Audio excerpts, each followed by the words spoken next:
Impact of AI in African schools leadership development. I agree fully with Prof and everyone who was here yesterday that yesterday's discussions were insightful and highlighted a key theme that I think we all will agree that the necessity of localizing and contextualizing AI within the African narrative.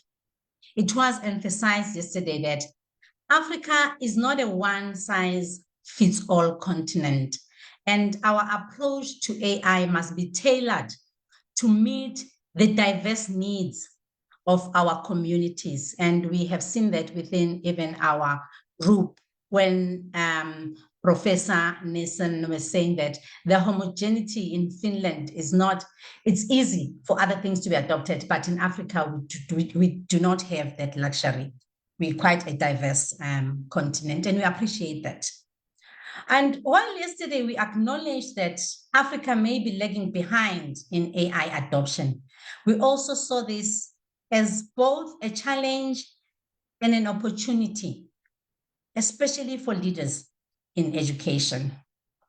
And at Kagiso Trust, this topic resonates deeply with us. We are very aware of Africa's pressing issues, particularly poverty and inequality, which we encounter daily in our work with rural communities. Because we see firsthand the struggles of schools that are under-resourced. This is where leadership is crucial in navigating these challenges. This is why we need leaders who will act swiftly, leverage HI for decision-making, and ensure that services are delivered efficiently. Leadership is no longer just about managing the status quo. It's about making quick, informed decisions that respond effectively to the challenges in our schools and communities. And this became especially clear during yesterday's Mentimeter poll, that quick decision is very important. And through the presentation of Professor Versa on behavior, that we need to change the behavior on how we do things. Today, we continue with the critical discussions, especially on how do we align our education system and leadership structures to meet the future needs of our continent. Africa cannot afford to be left behind, and education is a key to closing this gap.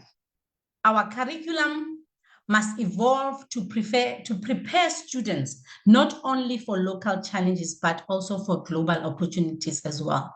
So for today, we have our very own Dr. Sedi Sayama, Professor Babusena Paul, and Ms. Josine Overderfest. Sorry, Josine, I'm sure you'll correct me later.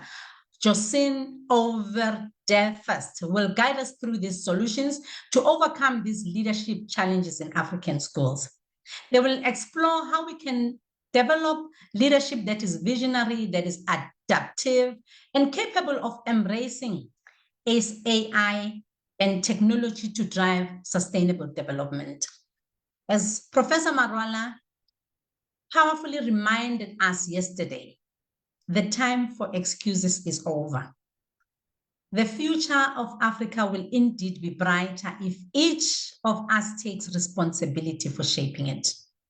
Leadership across all sectors, especially in education, must rise to this challenge. We can no longer delay. We can't afford it. Professor Moloi Tankiso yesterday told us that plans are there. There's National Development Plan, there's grant plans, there's Presidential Commission on the Fourth Industrial Revolution, there's frameworks in place. So all we need now is action. We just need to implement. So as we proceed in today's discussions, let's keep in mind that leadership is not just about policy or theory. It's about implementation, and AI provide the tools to make quicker, smarter decisions. It's just for us to use it. that can transform not only our education system, but also our societies. The future of African leadership is one where AI and human decision-making work hand in hand. We did explore a lot of this yesterday. Professor Marwala in his keynote address addressed the importance of human-centric, as well as the AU strategy that was launched on AI talks a lot on human-centric. And I guess it can be done better than us here in Africa, but we must take the first steps towards adopting these technologies now. On behalf of Kagiso Trust and the University of Johannesburg, I warmly welcome you to day 2 of this important conference. I hope that we leave here today with a renewed sense of responsibility and a shared commitment to shaping a future where African leadership and education embrace AI to tackle the most pressing challenges of injustice, of inequality, and poverty in Africa. Thank you, and let's make today's as impactful as yesterday. Thank you so much, Prof.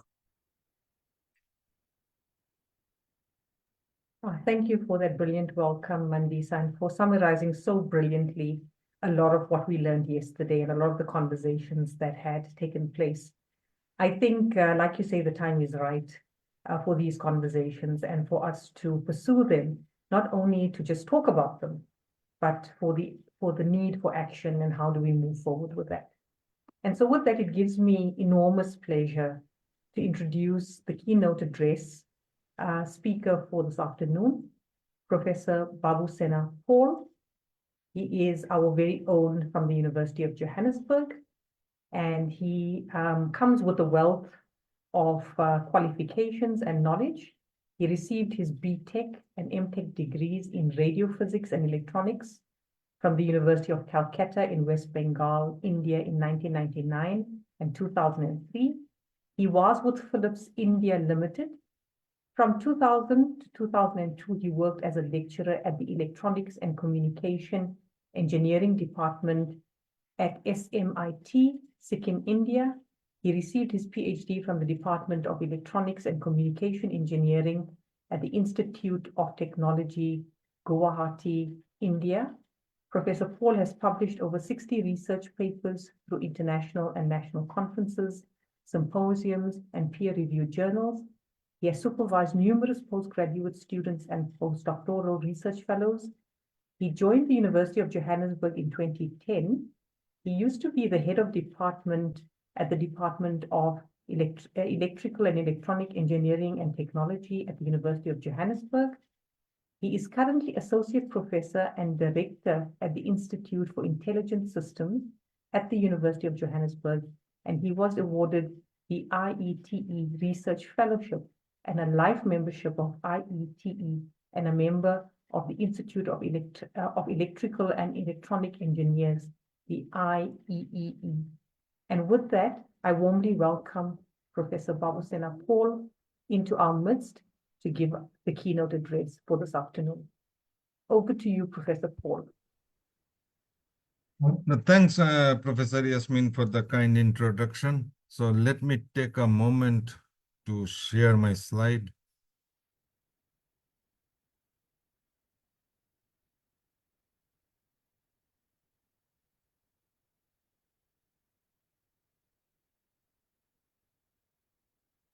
We're able to see your slides, Prof. Yeah. I will just minimize the panels.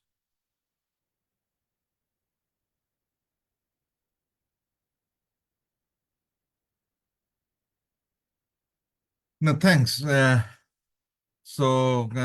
Professor Yasmin was saying, so currently I'm serving as the Director of Institute for Intelligent Systems. So it is one of the flagship institutes of University of Johannesburg, which is mandated to drive the 4IR initiatives of the university. And today I'll be talking on AI education and leadership, because when I was going through the notes provided, means the brief provided by Professor Yasmin. These three points came out very clearly. One is AI, the other is education, and the other is leadership. And these three are itself huge domains, means big domains on which we can go on talking. But I will try to connect these three somehow so that we understand that how AI can be used in education by the leaders. So, and I am also, at the same time, I would like to say that I am very happy to give this lecture to educators on today, specifically the 5th of September, because the reason being that 5th of September in India, we celebrate the Teachers' Day. So this is the day when we appreciate, when the students appreciate what their teachers do for them.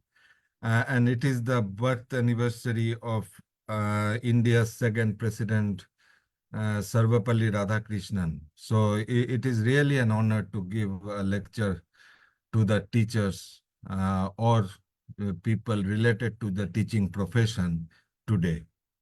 So before going into the domain of AI, let us have a look at how things have changed over time. Because if you look at have a look at the how things were changing over time, you will see that in the first some 300 years ago or so, the change was in the energy, basically, because initially it was steam, which was the energy. Then this energy, before the steam, it was manpower that was energy that was driving things. Then came steam, the energy that was driving things. Then after steam came electricity that was driving things. So it was a change in the energy that was driving things. So that led to your first two industrial revolution, the first industrial revolution and the second industrial revolution. And then we came to the third one. So it was not a change in the, basically in the energy, the driving energy or the driving force, but the change came in the computing world. That is when there was semiconductor was invented in somewhere around 1947. Now, with the advent of semiconductors, there was the advent of computers happening somewhere in late 50s. The computers came in. And then after the computers came in, there was a need for connecting these computers. And then came in the internet. So this is what our third industrial revolution was basically about. That computing, internet. Now, this industrial revolution, the third one, what it actually did was it was creating data, because when you were computing, it was creating data. And at the same time, during this time in 1950s, 60s, there were research going on around how do we process this data. Now, that is where the artificial intelligence, machine learning, and all these technologies come in. So these technologies are nothing new. This came in somewhere around 1950s, 60s, because data was being created, computers were there, digital data was there. So there was a need. So algorithms were started to be developed by researchers. Now, what happened is that over time, this amount of data drastically increased. Now, with the drastic increase in data, there was a need for more computational power. Now, this computational power was not available. Means some 15, 20 years back also, the amount of data that was there was much more than the computational power required to process that. So then, if you look at things, these words you might have heard, or we all came to hear about these words very recently, maybe 5 years, 7 years back. That is cloud computing.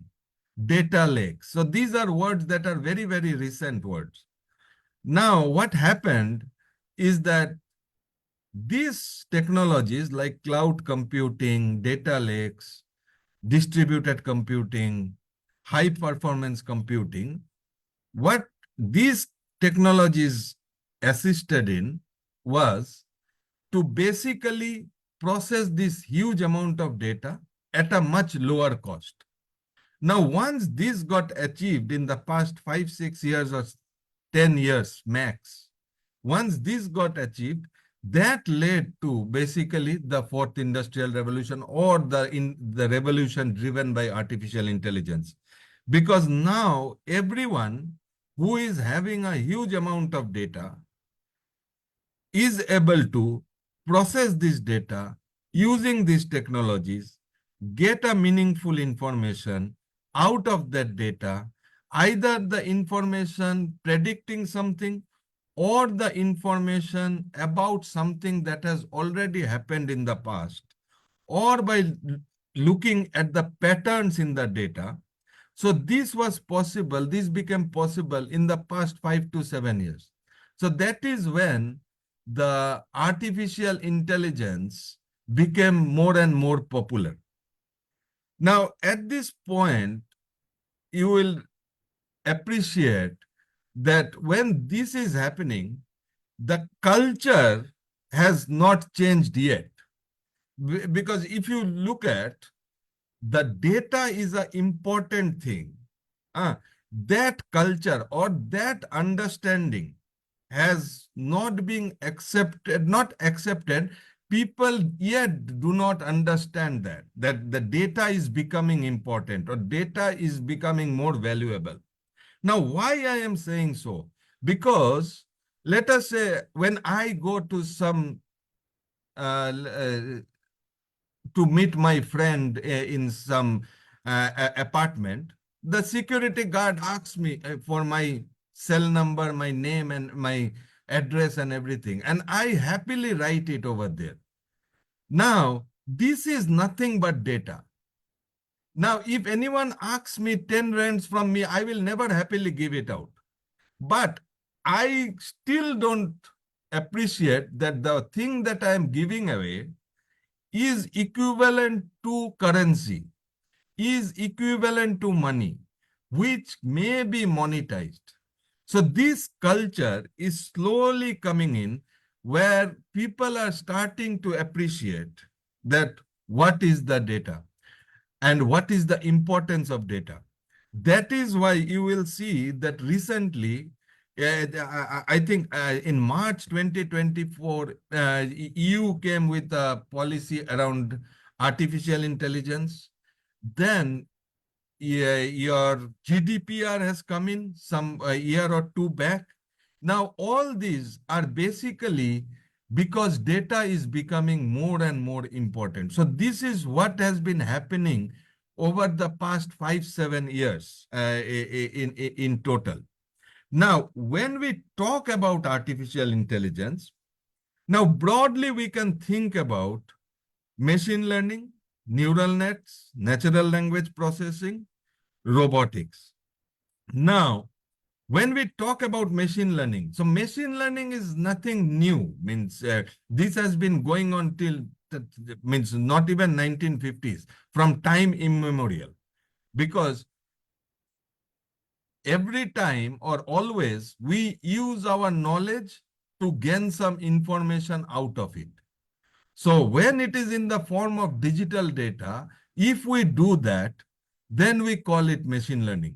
So this is basically using your sample data, that is your knowledge that you are having, to train the computer programs to recognize patterns based on the algorithm. So you basically find out the patterns within the data.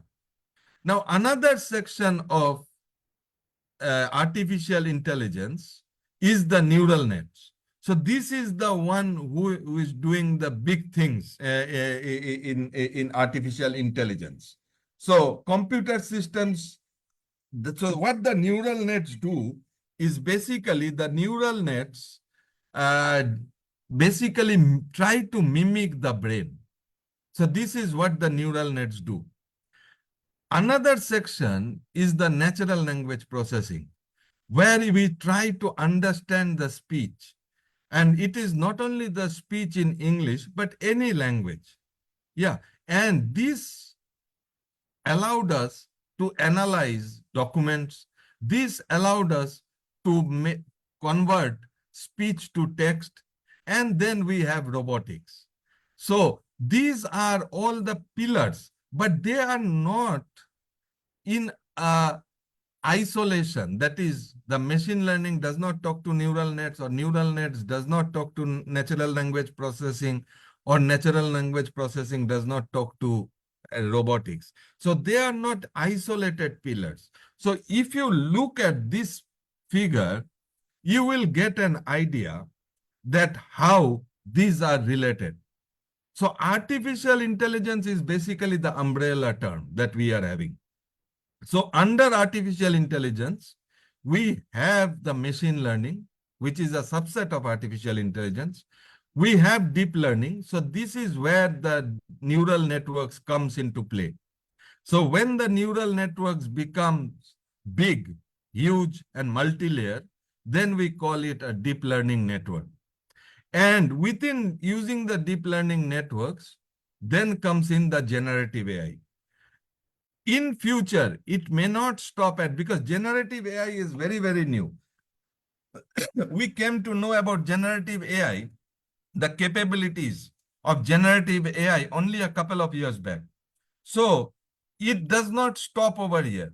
They're using these technologies. So generative AI uses your machine learning, uses your deep learning also.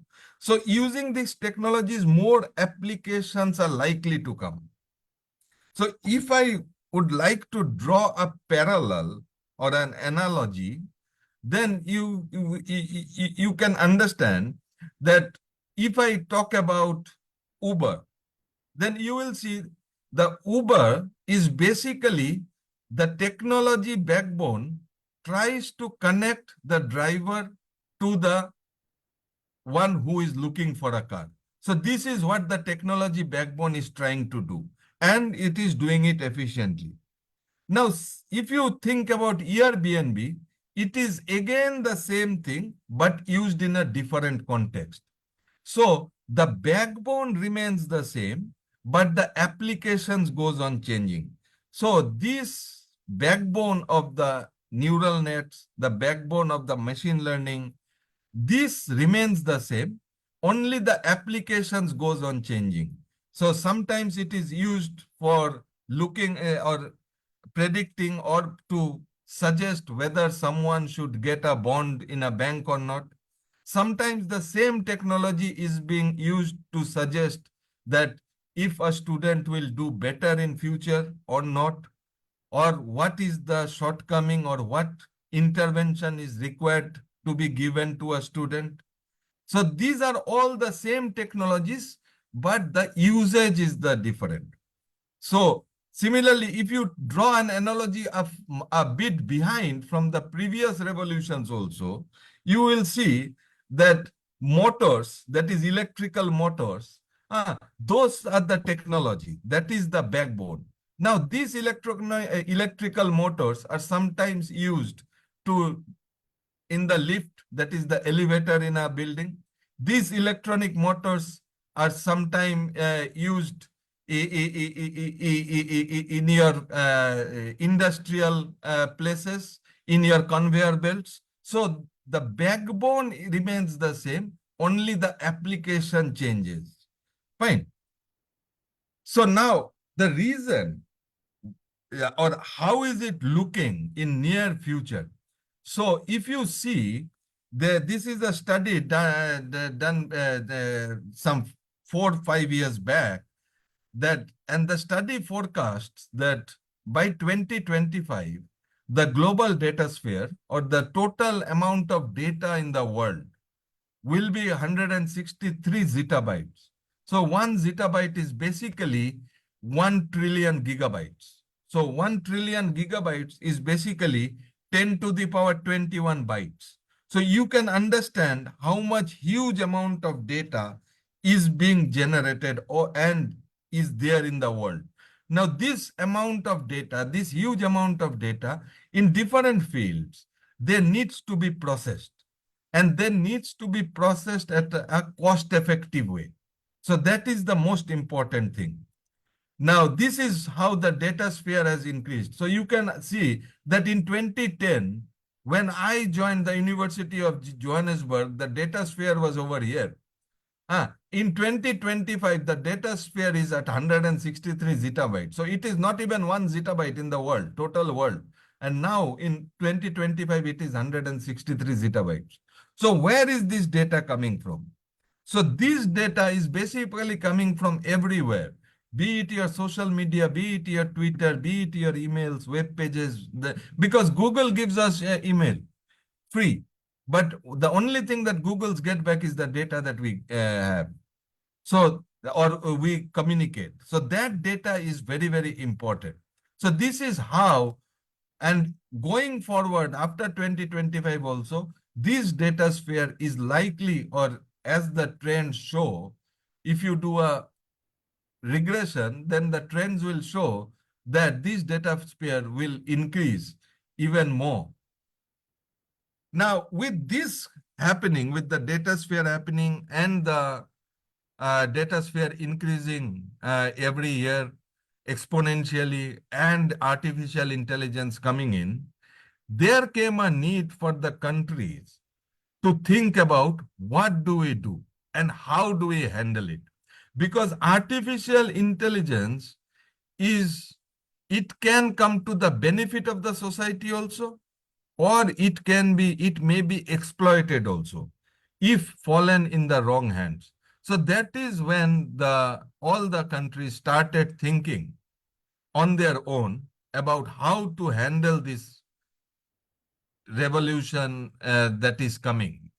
So this is now happening somewhere in 2017, 18, 19, somewhere over there. So in early 2017, that is when Canada started with developing their AI strategy.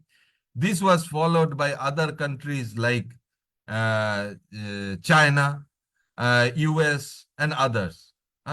And in 2019, South Africa came up with the Presidential Commission. And that is, how do you handle this one, or or what are the steps that needs to be taken to handle this one? Rather, the Presidential Commission came up with suggestions or recommendations on the steps that needs to be taken, which can propose that how this artificial intelligence revolution can be tackled. Fine. Now, this another beautiful thing, if you go through these documents of these various countries, some of them are looking at long term. So 5 years policies and so on. Whereas there are countries like China who are not looking at long term policies. They are looking at 1 year, 1.5 years policy. So there lies the difference between the countries. So countries like China, countries like US, they have a document which is a live document on the AI policy. So it goes on changing because we don't know what is going to happen to this technology tomorrow. Because there will be new things coming in, new applications coming in. Now, having said that, there are huge concerns around AI. Now, all of you know about these concerns. Now, privacy. For example, when we talk about privacy, what will happen to my data? Because in South Africa itself, you might have seen that there are big chain stores who have cards, and you need to use your cards before you make your purchase. I am not talking about the debit card or the credit card. I am talking about the store card. That is, you need to use their particular store cards, then your accounts get unlocked, and then you can purchase, pay the amount, and then you leave the store. Now, what is basically happening? The thing that is happening, that card has your name, your details, and everything, and it is having your expenditure behavior. That is, how are you spending your money? So this privacy of your data, how is it possible that today you go to that company or to that store and say that so long whatever data I have given to you from this card, I would like you to erase those. Yeah. So if that is possible, then it is good. If not, then your privacy is compromised because I don't want to share my privacy from now on. Yeah. If you want to say that, you are not able to do that. Yeah. So this is where the GDPR comes into play. That is, the GDPR says that you need the companies who are collecting data, they need to be systems in place where the data can be erased if needed. That is the destroying of the data. Now, we often hear about bias. Now, the problem is with bias in the data. Now, the problem is it is not always possible to remove the bias from the data because the society itself is biased. Now, the data is collected from the society. Now, one very good example is the Amazon's recruitment. And this is a classic example because Amazon gets thousands and thousands of the CVs during their recruitment. So they wanted to use an AI engine to shortlist the CVs. Now they have seen that after doing the shortlisting, they have seen that the algorithm is biased. Now the algorithm is biased against women. Now, the reason for the algorithm being biased against women is that the training data was biased. Now, the reason for the training data was biased is because in the workforce, there are more men than women. So if the training data itself that you are collecting from the society is biased, so you need to be careful that you do not train your algorithm with that one. Now, next comes the question of security. Now, these are the things that the leaders in education needs to keep in mind while using. The reason why I'm talking about this concerns is that the leaders in education needs to keep these things in the back of their mind because the security of the AI product is a very, very important thing. If the product is hacked or if the product gets attacked by a malware, then what happens? For example, let us say I use AI engine driven marking system. Then if the grading system, that AI engine driven grading system gets attacked by a malware, then what do I do? So that is why the security of the product, because the leaders in the education sector will be using this product. So before starting to use this product, they should inquire that what is the security that the product is having? What is the training data that was used for the product so that there is no biases? Now, this is another important aspect, that is explainability. Now, explainability is basically whether we are able to explain why the AI algorithm is giving such an output. Because in case of deep learning or big networks, we are not able to explain why the network is giving that output. Yeah. So what is happening inside, we don't know. So this explainability, if we cannot explain what is in the black box, then we have no control over anything. Now, next comes accountability. Now, let us say as a leader, I am using an AI product and the AI product gives a wrong result. Then who is responsible or who is accountable? Is it me who chose that particular AI product among a bouquet of multiple products? Or is it the developer who is accountable? Or is it the company who is accountable? Or is it we say that this is a fault that has happened, let us move to the next product? So this accountability is also a very, very big thing. Now, deepfakes is becoming a huge issue. Now, you might have seen that one of the banks has lost somewhere around 150 billion US dollars because a Zoom meeting was set up with the bank employee, and the employee of the bank was there in person, but the other people in the meeting who were instructing to make the transfers were all deepfakes. So now whom do you blame? Because these deepfakes are exactly as the original person. So whom do you blame for this wrong that has happened? Now, next, another is exploitation of intellectual property. So for example, let us say I publish a paper and I put it on internet. Now ChatGPT uses the inputs from that paper and comes up with a result for a question that you have posed to ChatGPT. Now, my intellectual property is being exploited there.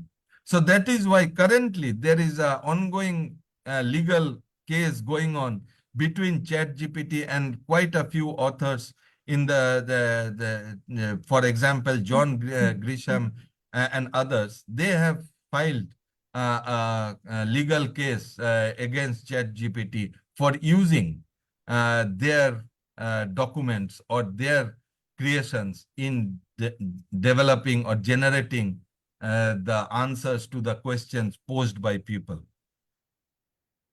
Now, let us next come to the education part. So, in the education part, the Sustainable Development Goals of the United Nations, it is the 4th Sustainable Development Goal. Now, it talks about quality education. Now, what does this word quality education mean? So if we delve a bit deep into it, then it talks about ensuring inclusive and equitable quality education and promote lifelong learning opportunities for all. Now, there are quite a few important words over here. That is, it should be inclusive, it should be equitable and of good quality, and it should promote lifelong learning. So this word lifelong learning maybe 30, 40 years back also was not important. But today, this is becoming important. So as educators, we need to think about how can we make the younger generation ready for or at least prepared so that they are open to lifelong learning. Because in my parents' time, they studied once, they got their degrees, they went to work, they didn't need any, means throughout their life, they didn't need to study anything further or upgrade their qualifications. But in the way the world is moving or the technology is moving, it is moving so fast. So that is where the lifelong learning opportunities is needed, and it is needed for all. Now, next we come to some AI tools for education and how they can help. So, for example, intelligent tutoring systems. Now, these intelligent tutoring systems, what they basically try to do, because education currently, if I draw an analogy, education currently is like a ready-made t-shirt which we buy from any shop. Yeah, a ready-made t-shirt, sometimes for few people it will fit very nice. And for most people, either it will be a bit tight or it will be a bit loose. So our education system currently is also in a similar way. It is not tailor-made for the individual. It is tailor-made for a group of people. Yeah, so that is where the intelligent tutoring systems comes into play. This helps that in tailor making the offerings as per the needs of the students. Then you have, and these are some of the intelligent tutoring systems that are currently available, AI driven, auto tutor, smart tutor. Yeah. Now, automated grading and assessment. So, because grading and assessments takes a huge amount of time. And this time can be used by educators in some other things which will be of further benefit or more beneficial for the students. So this automated grading of assessments can be done. But for example, GradeScope, CoGrader, these are all AI-driven automated grading assessment systems. But this needs to be done not only what we get the output, we take it as the truth. After getting the output also, it needs some amount of supervision. Then chatbots and virtual assistants. Now, all of us know that chatbots are trained. That is, they get the data and then they get trained and then they give answer to the questions that are posed to them. Now, if you look at how education is happening and how AI is happening, if these two can be brought together. For example, you are aware that voice to text, there are many applications which are voice to text. Now, if this voice to text can be fed, that means a teacher taking a class is converted to text and this is fed to a chatbot. Now, later on, the student can interact with the chatbot itself because all the input that was required or all the input that the student is asking for, is already the inputs are given by the teacher in the class. So if that input can be converted from the speech to text and fed into a chatbot, then it becomes much easier for the student that they interact with the chatbot, and that can be done with the help of a cell phone itself. Now, curriculum planning is another one where AI can come up with innovative curriculum planning and in a graded fashion, in the scaffolded fashion, then interactive and learning games. So nowadays people are saying that in the early years or in early childhood, these interactive learning games are becoming helpful. But if used too much, they are becoming addictive too. Then comes personalized learning, then smart content creation. So how do you create smart content? Because a huge amount of time goes in preparing slide decks. Now, which is not useful. Now, if that can be automated in some way, so AI can assist in doing that one. A huge amount of time goes in searching appropriate photos for a slide deck. Now, if that can be generated by AI, I give all the descriptors and the AI instantly generates those photos and I can use it. Then proctoring, that is the invigilation during exams. So there is the apps like the Invigilator app, which can do proctoring during exams. So these are also AI driven. And for countries like South Africa, where there are 11 different languages, the AI tools like Duolingo, these are the tools which can assist in learning new languages. Now, this Duolingo does not have some of the African languages, but similar language apps can be developed so that people can learn new languages where we have 11 national languages. Now, what is the way forward? Now, this is one of the biggest things that not only the education sector, but the all around in every industry, they are grappling with that. What is the way forward with respect to the how to embrace artificial intelligence? Now, from our experience, it is very difficult to have a mind shift or embrace artificial intelligence just within a week or so. Means everyone in the school will start using artificial intelligence left and right. That is not likely to happen. So that is why one should start with the quick wins. That is, off-the-shelf ML or AI products, that is off-the-shelf available machine learning or AI products that are available. For example, voice interface to generate class notes. So there is an app called AudioPen. There are other apps also. Yeah. So you can give your class notes to your students by using an app. So these are very low touch points which touches most of the people in the education environment. So it touches the students, it touches the teachers. Yeah. Now the tool to schedule internal meetings. So there are AI tools which assist in scheduling internal meetings. Now the tools to make meeting notes.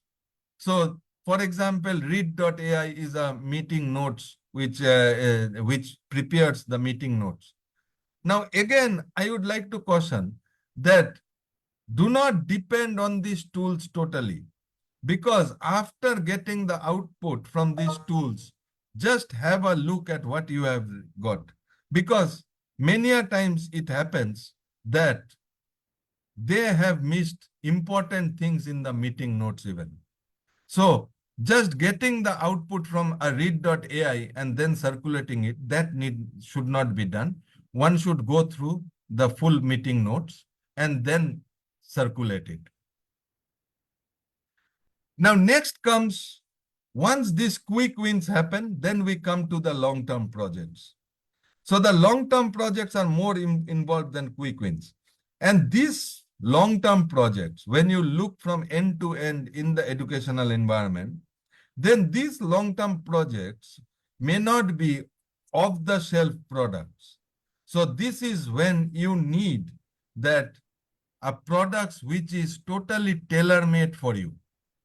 And for this, you need organizational skills. Now, if you do not have organizational skills to develop these products, then you may need or you will need the intervention of third party to develop these AI products. So, and this development of the AI products should be in conjunction with the educators. Because once a tailor-made product is not developed with the user, then it is no longer tailor-made. So these are some of the long-term projects, and one by one, looking at end-to-end the full as a system, that these long-term projects needs to be done. Now, before I end, I would like to say AI is not the goal. Rather, it should be the enabler of the goal. So AI is just a tool. Means it is, if I draw an analogy, Excel is not the goal, but doing the calculations or keeping the finances is the goal, where I am using Excel to do it. Microsoft Excel. So before I end with two quotes. One from an Indian philosopher, Swami Vivekananda. He says, education is the manifestation of the perfection already existing in men. So basically, we need to manifest this perfection that is already there. And President Mandela says that education is the most powerful weapon we can use to change the world. So if you connect these two quotes, you will see that if we want to have a perfect world, then the education is the only way. And AI is there to assist in doing that. So with this, I end my talk. Thank you.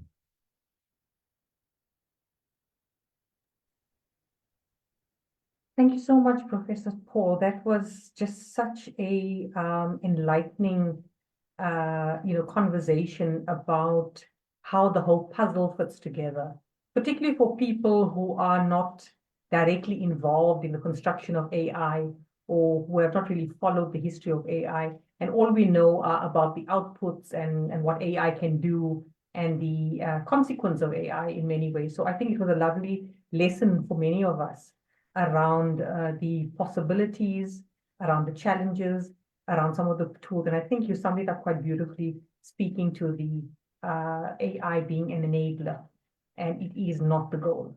And I think that that's the thing that many people have to sort of keep in the forefront, of their minds. But just to maybe delve a little bit into some things that your conversation brought to light. With this kind of technology now involved with two very important kinds of learning that was not really possible previously. And this is to do with personalized learning and where it can develop these individualized plans so that each individual learns alongside their own needs. We run these big programs in education with many learners at schools, but we also at the university prepare teachers and we prepare school leaders. And previously it was like a one size fits all. Everybody gets into the classroom, there's a curriculum, there's a sharing of that curriculum, there's a sharing of theory of learning and so forth. But never before was it possible to refine learning in such a way that it becomes personalized, that it becomes available on tap. So as I have a problem, I can immediately, use AI as a tool. That kind of thing was not possible before. And our session yesterday with Professor Nissen taught us that the inclusion of AI as a tool for learning has really radically changed the way learning happens. If you could just maybe just expand on some of your own ideas about that, would be nice. Okay, and so means in everywhere, if you look at what AI is trying to do, AI is trying to means if not only in education, in most of the places, AI is trying to find a pattern. Now, how do you understand this one?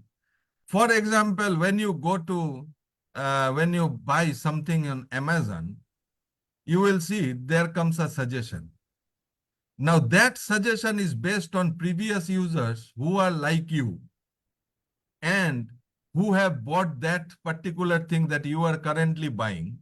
And then that suggestion is coming to you that this person has bought, they are not writing that over there that so many person has bought that product and then they bought this one also. So would you like to buy the second one also? They are not writing that one, but that is what is happening in the background. So similarly, so that is what is called a recommender system. So that is basically what is recommending. Now, similarly, in the educational environment also, we can group people because if you look at the education, how it has been going on, education in school, the classes are huge. That is 100, 150 in a class. But when you go to a private tutor, that same student who studies in a school takes a private lesson, the class becomes smaller. That is 20, 25. What AI is trying to do is trying to make this class even smaller to 1. Where the AI is having the knowledge of these 300 people, AI can classify these 300 people into groups and learn from that one and then come and say that you as a particular student, you need this, or this is your shortcoming. For example, our one size fits all. For example, I personally felt, for example, I am very good in algebra and I may not be good in trigonometry. But whereas another student in my class is good in trigonometry, but not good in algebra. But we both get the same thing. So this is where AI is coming in. That AI is giving me that extra boost in algebra, in trigonometry, and AI is giving that extra boost in algebra to my friend. So this is how the full system is, and it will become more and more popular because there are other issues with it. The more the devices goes to the hand of the students, the more the connectivity happens. Because I did not touch the background. Means to all this to happen, there are other issues. For example, literacy. Now, our students are digitally literate, more or less. to the ones that I have interacted with. But access to device, that is an issue. Connectivity is an issue. Cost of connecting, that is an issue. So these things is another thing that needs to be discussed separately. Yeah, thank you, bro. Sure, no, definitely. And I think if you look at the chat, most people have finally felt that they got a lesson that was so simple to understand the whole world of AI and how all of the different parts of the jigsaw fits. So, Professor Paul, I think that the teacher in you today has allowed us all to be students, and we really thank you for that amazing presentation that not only gives us the benefit of what is possible with AI, but also where we have to be careful and where some of the dangers lurk. And I'm sure through the proceedings today, there might be some other questions that come up. And we do have breakout rooms later on, where yesterday, I think a lot of people in the audience had felt the sort of courage then to ask the many questions that came up. So I hope you'll stay with us until we get to the breakout rooms, because it will be lovely for people to engage with you on a one-on-one. But thank you very much for the amazing keynote. It was really, really needed. And I think we all sit here with better understanding about what is and what is possible, but also what we have to be aware of in many ways. So thank you so much for that. We really Thank you, Prof. And thank you to all the listeners. Thank you. Okay, so colleagues, that was, and as you can see in the chat also, very robust conversation around how people appreciated the simplicity of the presentation, but also how much they learned. And I think that this is what this is all about. We have to constantly be on the ball in terms of trying to learn these new things, and Professor Paul helped us to do that. Our next exercise is a Mentimeter. Yesterday, we looked at what are the kinds of things that AI brings to us as benefits, as particular things that offer us opportunity. But today's Mentimeter, we want to ask the question around what are the dangers, what are the challenges, what are the issues that we have to think about in terms of the inclusion of AI in leadership development. The Mentimeter link is in the chat box. Please find the time to do it. We'll post the Mentimeter later on.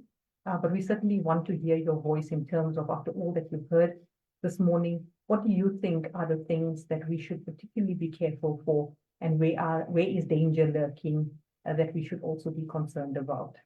And while that Mentimeter is ongoing, I would like to now introduce our next speaker. And it really gives me great pleasure to introduce Mr. Thabang Nkuna, who is a master's student being supervised by our very own Dr. Sadi Sayama. And I was so happy to hear this afternoon that Thabang is going to take care of this presentation all by himself. Thabang Johannes Nkuna is an experienced educator specializing in computer applications technology and information technology. With over 12 years of experience in education, he has led numerous initiatives focused on the integration of technology in education. Currently, he serves as an educator at the Mafeking High School, where in addition to teaching, he is the school's website administrator and also served as a PET chief marker for the Northwest Education Department. Mr. Nkuna is passionate about technology and its use in schools, and he has been recognized in the local education office for his participation in the National Teacher Awards for Excellence in Technology-Enhanced Learning and Teaching. Nkuna holds a B.Ed Honors in Education Leadership and Management from the Northwest University, and currently he is working with Dr. Sayama for a master's degree at the University of Johannesburg. Thabang is going to grace us with a wonderful conversation on the topic of the challenges and benefits of AI in leadership development. Thabang, over to you for your presentation. Thank you, Prof. Let me try to provide my presentation there. No, thank you very much, Prof.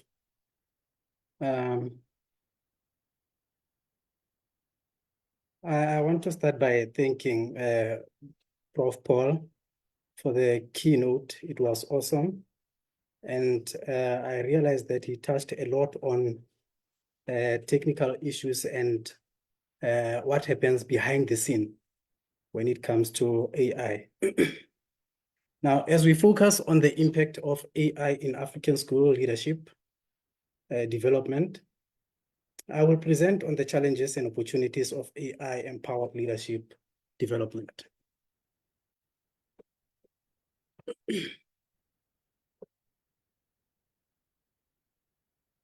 My presentation is going to be more of what happens on the ground, particularly in education, particularly in schools. So I'm going to start by looking at artificial intelligence technology and leadership. AI is transforming leadership development worldwide. That is something that we cannot ignore. The impact of AI in Africa cannot be ignored at all. Yesterday, Professor Tankiso said it correctly when he said that AI in Africa is at its nascent stage. Nonetheless, if you compare the movement of internet into the world and Africa was received very slow, but the movement of the cell phone, that is the mobile devices, was rapid. For example, if you look at South Africa, 92% of individuals in South Africa have access to cell phones today, and this can be translated to access to AI technology. Taking into consideration that only 4% of South Africans had access to cell phones in 2001. AI-driven leadership can help African nations leapfrog traditional development stages, positioning them competitively in the global economy. But Africa's unique socio-economic landscape presents both challenges and opportunities for AI-empowered leadership.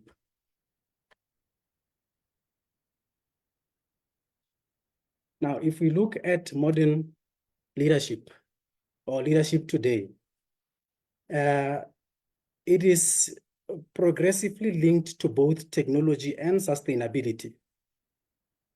Against the background of sustainability development goals, leadership today has increasingly evolved with much recognition for sustainability and the need to address environmental changes.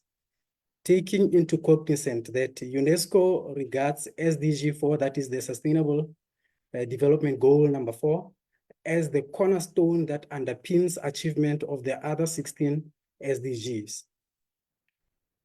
Much research has been conducted on the impact of technology on education, and much is being done about sustainability. Research findings have pointed to some improvement as a result of technology, although technology has been received with some form of resistance, particularly when you come to the ground level. If you look at schools, you'd find that whenever technology has to be integrated into schools, there is some form of resistance either from teachers or from learners, and at times it's not due to individuals, but due to circumstances, such as lack of infrastructure and lack of resources.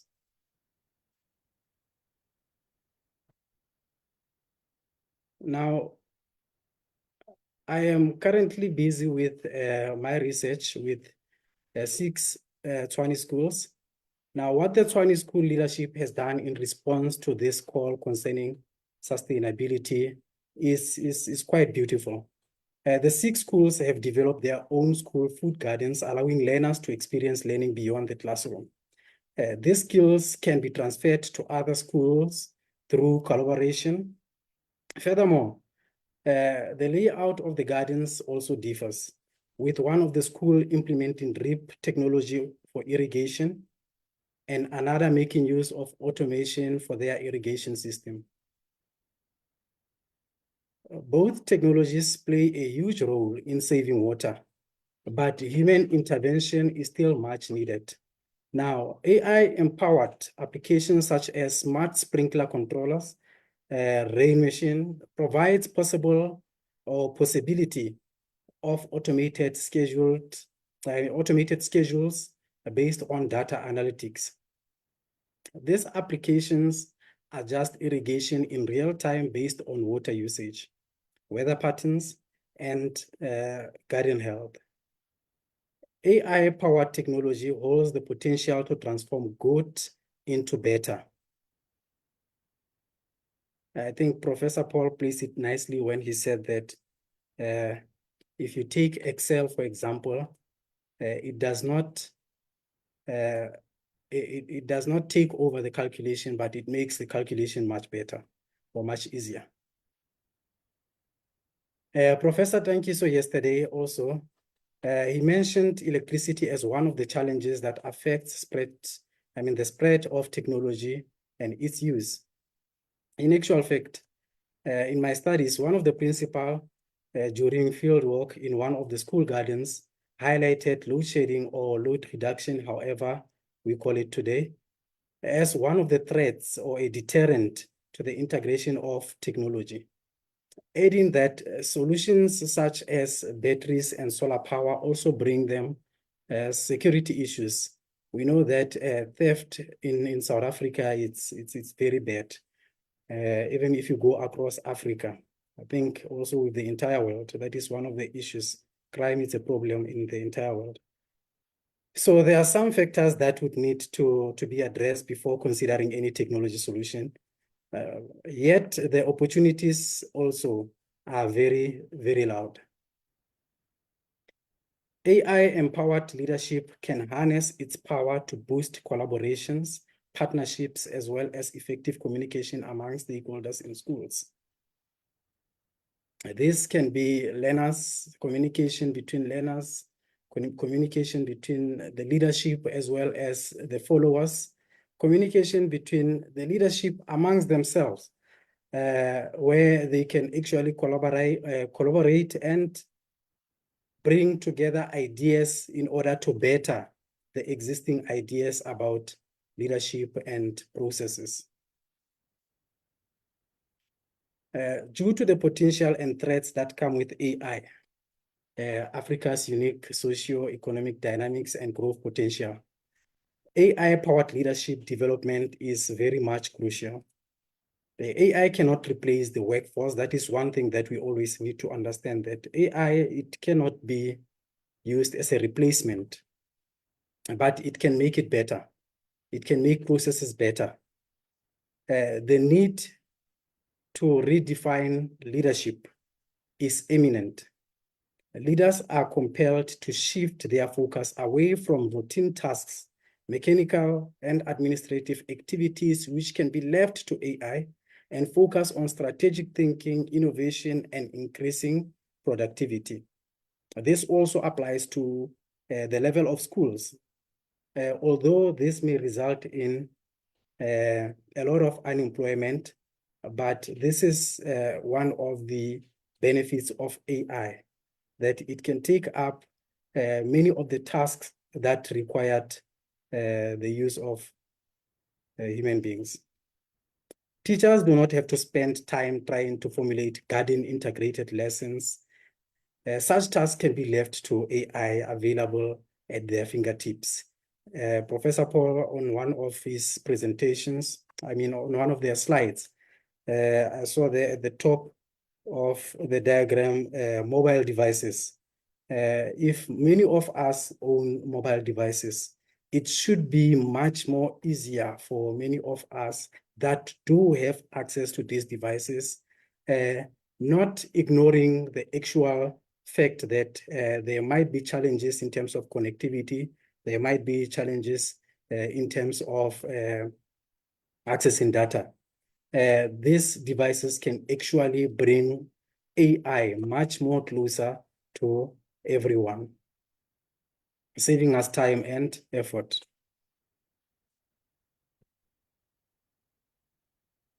Now, Africa is experiencing rapid urbanization, a youth population boom, and increasing digital penetration, which creates both opportunities and challenges for leadership.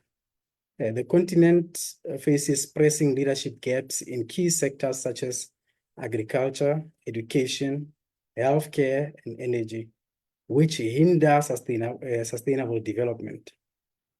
Now, by leveraging AI, Africa can address this leadership gaps, foster inclusive growth, and build resilient organizations that are equipped to tackle local and global challenges. AI-driven leadership can help African nations leapfrog traditional developmental stages, positioning them competitively in the global economy. Now, if you think back to what Professor Paul made mention with regard to the internet, the movement of internet started in the 1960s towards its boom in the 20th century. Now, with the use of AI, because I also believe that AI will move as fast as we adapted to the use of smartphones. And the access to AI, it's much cheaper when compared to any other technology. So it should make it easier for the leadership in Africa to jump over all these developmental stages and also be competitive with other countries or the global world on the same stage.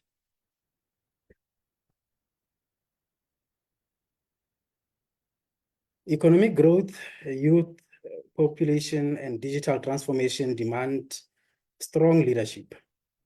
When looking at the potential benefits of AI, it is important to consider localization, just as Prof. Marwala argued. Prof. Paul also made mention of the fact that although we have AI, the second stage of AI is personalizing AI to our own needs, because all these applications that we are using today and all this data analytics are coming from the rest of the world, whereas Africa is not really it's only a consumer within this. Professor Tankiso yesterday made mention of the fact that many of African countries or Africans in general are consumers of technology, but not involved in the invention of technology. AI technology is a powerful tool that is breaking boundaries, and it is breaking boundaries between our knowledge and knowledge itself. Now, in exploring technology-driven organizational change, leadership for sustainability in Tswane schools, also relating to school leadership in Africa, AI holds the potential to address leadership gaps, including first, that is enhanced access to training, meaning AI-powered e-learning or AI-powered e-learning platforms enable personalized leadership training accessible from anywhere, urban and remote areas, responding to the digital divide, creating the potential to reach all leaders in all schools, regardless of the region. The good thing about AI-empowered training is that the training does not end when the training session ends. Prof. Kat yesterday made mention that AI is your companion. It is always next to you. AI applications such as 360 learning provide the capacity to enhance access to training for both teachers and learners. Followed by data-driven decision-making. AI tools can actually help leaders analyze complex data sets and make informed strategic decisions based on predictive analytics and scenario modeling, leading to administrative efficiency, particularly in education and personalized learning, where AI-driven educational platforms such as Dreambox and Khan Academy can be used to provide personalized lessons and analyze performance and adapt lessons accordingly. Moreover, for the Tswane school that I am researching, in response to sustainability, the leadership has developed school food gardens and based on the preliminary data collected from the principals, the use of technology would play a huge role in monitoring automated irrigation systems, predictive analytics for crop planning, etc. The third opportunity that we can harness from AI is identifying and developing talent. AI algorithms can be used to identify leadership potential in talent acquisition and development programs in Africa. Like Prof. Nesinen said yesterday about behavior, impact, and potential, AI-empowered tools can be utilized to analyze behavior to determine potential leaders.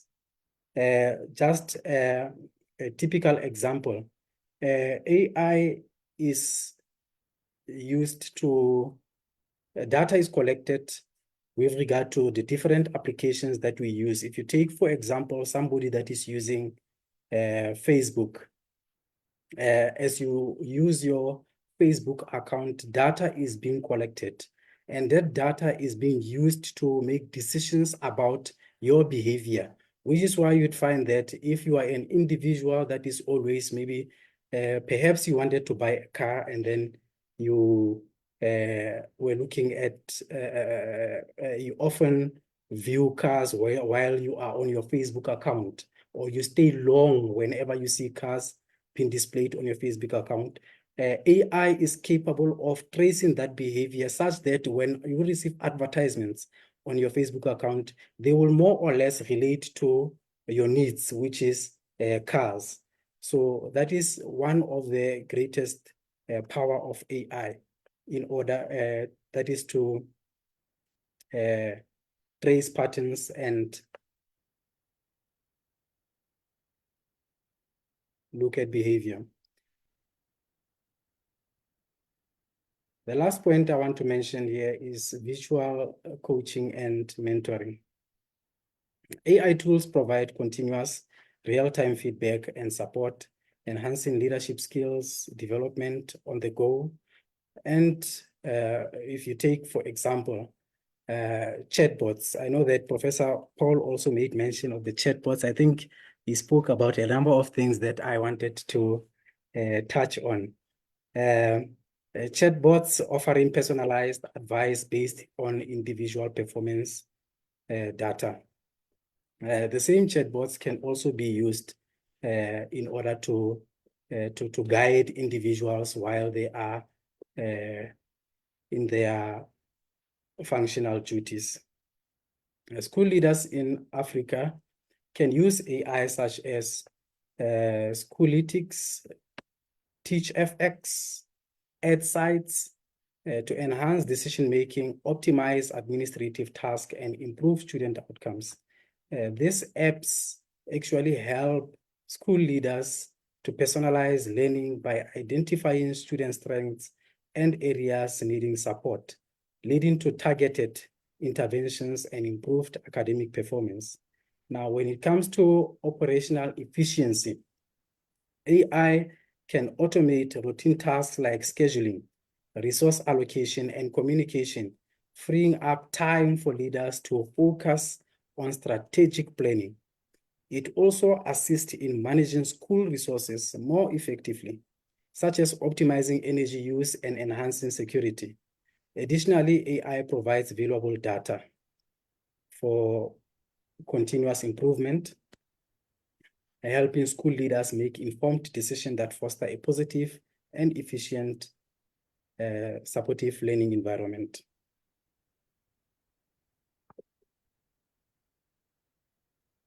Now, we also need to look at the challenges, particularly in African context.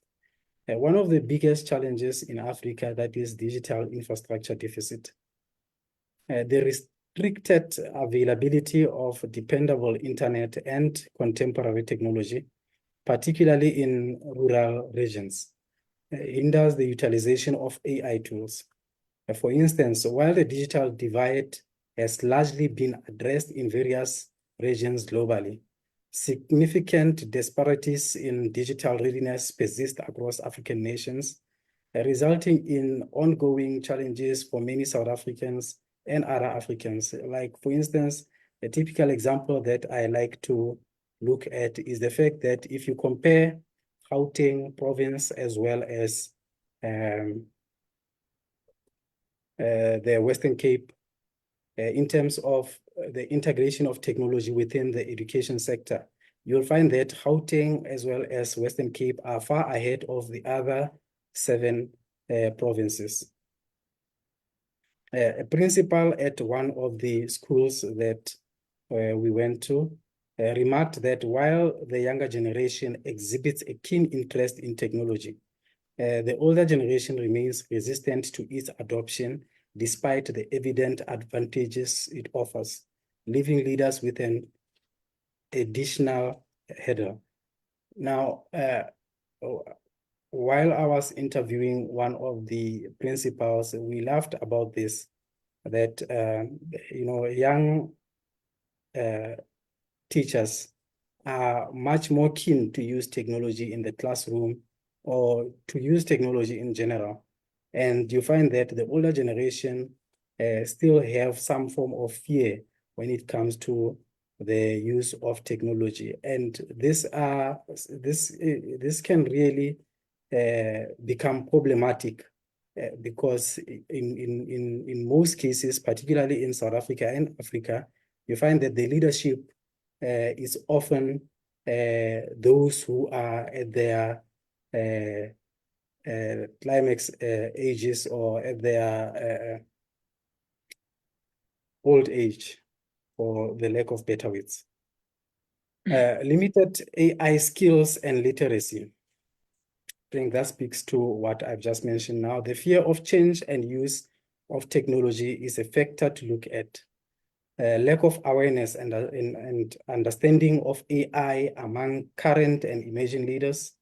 There's a need for AI literacy programs to build capacity among leaders at all levels and bridge the skills gap. And what is nice about this is that AI itself can be used as a tool to offer this training that is required. A more hands-on approach is needed so that the benefit of AI may be experienced. One can only operate their smartphone better if they fiddle with it. That is why a hands-on approach is definitely needed if we are to benefit from AI. The other factor that also stands as a challenge is cultural and organizational resistance. Traditional leaders or traditional leadership norms and fear towards technology can hinder the adoption of AI-driven approaches. There is a need to align AI solutions with cultural and organizational values. For example, the school leaders in Tshwane share a common interest in integrating school food gardens at their school, which has changed the cultural state of their school. These leaders can also employ AI to help find solutions that will reduce resistance. Lastly, ethical and privacy concerns. Professor Paul also made mention of this. Issues around data security, algorithm bias, and ethical use of AI pose significant challenges. And there are concerns over AI making decisions that could be biased against certain demographics. That is why it is important. I know that we've moved from searching for information through the use of search engines such as Google, and now we are making use of AI applications such as ChatGPT. In the same manner that when one is using a search engine such as Google, would want to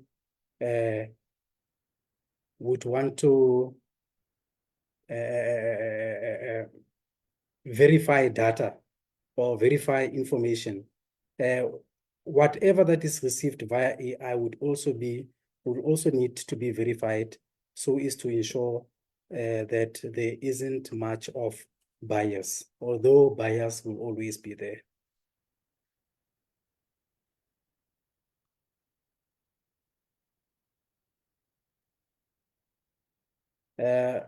AI presents transformative opportunities for enhancing leadership development in Africa, but strategic efforts are needed to overcome these existing challenges, including what these are things that can be done, particularly in Africa. Invest in digital infrastructure, improve internet connectivity and access to technology, especially in underserved regions. Develop AI literacy programs, provide targeted training to equip leaders with the necessary skills to understand and leverage AI tools. And then culturally adapt AI solutions, meaning that you create AI-driven leadership development programs that respect and incorporate local cultural values and practices. And last but not least, ethical AI use, that is, establish policies and framework to address privacy concerns and minimize biases in AI algorithms. With the right investments and strategic focus, AI can play a critical role in developing a new generation of leaders in Africa. My presentation ends there. Thank you very much, Professor Ket. Thabang, we are so proud of you. Thank you. That has been such an amazing presentation, and lots of my colleagues that are in the room have already commented on how much they have also learned, and particularly the pertinence for us in the case of leadership development. I think that you and your supervisor are embarking on research that redefines leadership, certainly school leadership. And in many ways, you are also in a territory of learning together with the rest of the world. I think your case study of the Shwane schools, just to inform everybody in the room, these are low quintile schools with our regular kind of school principal. So there's nothing special about the school principals there. Food insecurity is a common denominator in these schools. And it is the school food gardens and the development of these gardens that brought these school principals together. And as they have embarked on developing their gardens, their awareness of technologies and their awareness of the ways in which AI in particular can be used to support some of their own development, but also the kind of work that extends beyond the principal's desk when it becomes connected to societal issues like food insecurity with children and so forth. So when you talk about AI-empowered tools, Thabang, maybe just elaborate on why is it that South Africa requires, this kind of a tool, particularly in relation to our school principals. We have, AI support tools, we have AI-directed tools, but would there be any factor that makes these AI empowering tools more relevant for the South African context? Yeah, this is why it's so important that more research is done towards personalizing AI as it comes to Africa, so that whatever results we obtain from AI or however we use it, it actually addresses the needs of Africans, the needs of South Africa. Now, if you look at schools, principals might be facing a number of challenges, and many of these challenges, you will know that I'll make a typical example. As a leader, maybe as a leader, a principal starting a new job as a principal, one of the things that you might require is a mentor. Now, with AI, it makes it easier, because if you face challenges, for instance, there are challenges that require certain policies that you are not aware of. Making use of AI can actually pinpoint the actual policy that you would need to use. But in order for AI to be that correct, there has to be more research that is done such that data is fed to artificial intelligence so that tomorrow when we use AI, we get the actual results that relates to a South African context or an African context instead of a general result that can be adapted in other countries. No, thank you very much. I think that we have all been completely enamored by your presentation and very excited for the research that you might offer us down the line. Your research is still at its beginning stages, but already when you say in some data collection, me and the principal laughed, it already feels like you're at home, in those spaces, and we appreciate you for that. So thank you so much, Tabang, and I hope you'll stay for the discussion that happens in the breakout rooms that follow. Yes, I'll be. Thank you so much, Prof. And as is our usual case, we normally try and tap into resources from across the community. So we've had a whole host of academics, we've had a student, and we are now very excited to invite into our space the next speaker in the form of Ms. Josine over the best. For some of you in the audience who may know Josine, Josine is a social entrepreneur. I hope I'd be correct in saying that. But my first engagement with Josine was in the work that she does in employing some of our students for some of the technology projects that she's involved with as part of her work as managing director of a very interesting, I've always found the name of her enterprise very interesting. It's called the Flying Cows of Josie. And she's also the director of the IFIP IP3 Global Industry Council, where she collaborates with global leaders to advance ICT professional standards and promote ethical practices in the technology sector.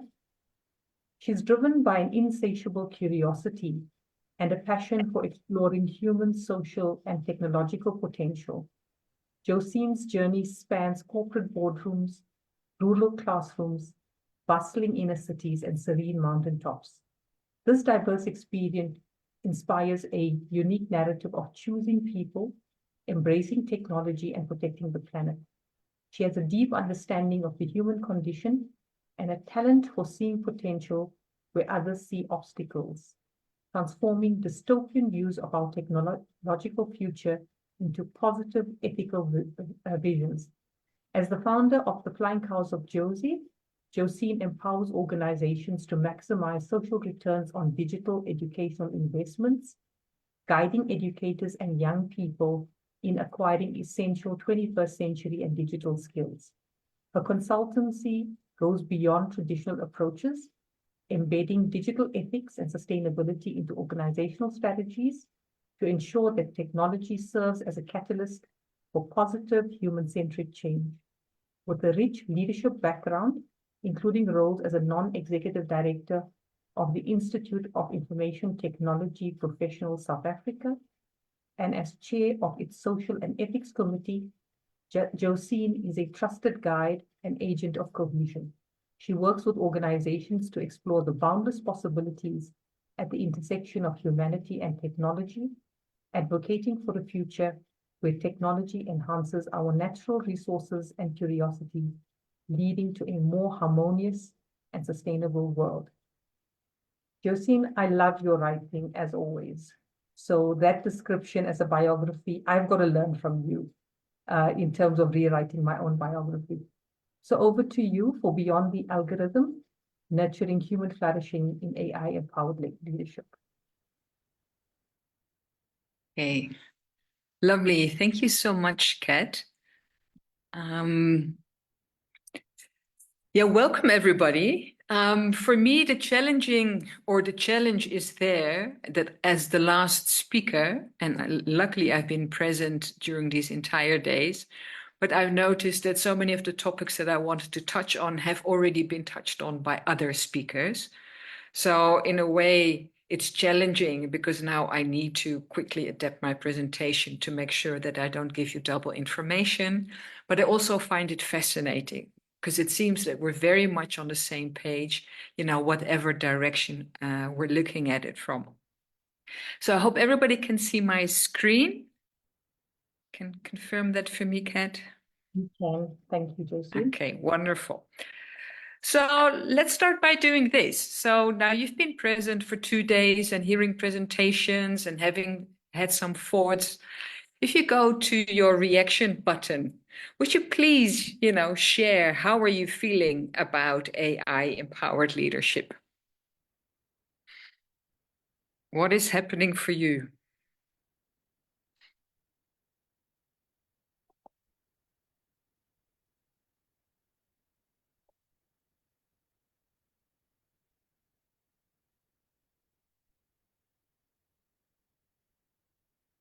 We're getting some feedback and yeah, it looks wonderful.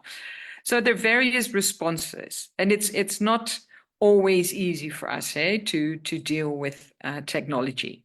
But sometimes, we're more afraid of technology than actually we need to be. We only have to think to a few years back. Who of you still remembers what this is? Well, for the younger ones amongst you, this is a cassette. This is what you use to record your music. And you would record your music from the radio, for example. And then you actually had to wait before your song came on, and then you could record it. Or you would record music from a record player and create a cassette with your favorite playlist that you can then share with your friends. Well, how do we do that these days? These days, there's Spotify.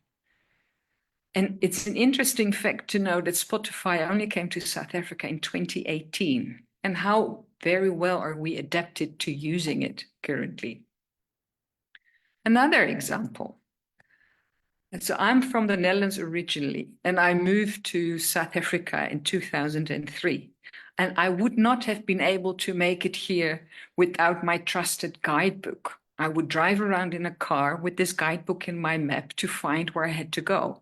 And I remember Jan Smuts Drive being for me a sort of, where I have to go in relation to Jan Smuts Drive. So this book, without it, I would be completely lost. And how used are we these days to Google Maps? Do you know when Google Maps came to South Africa?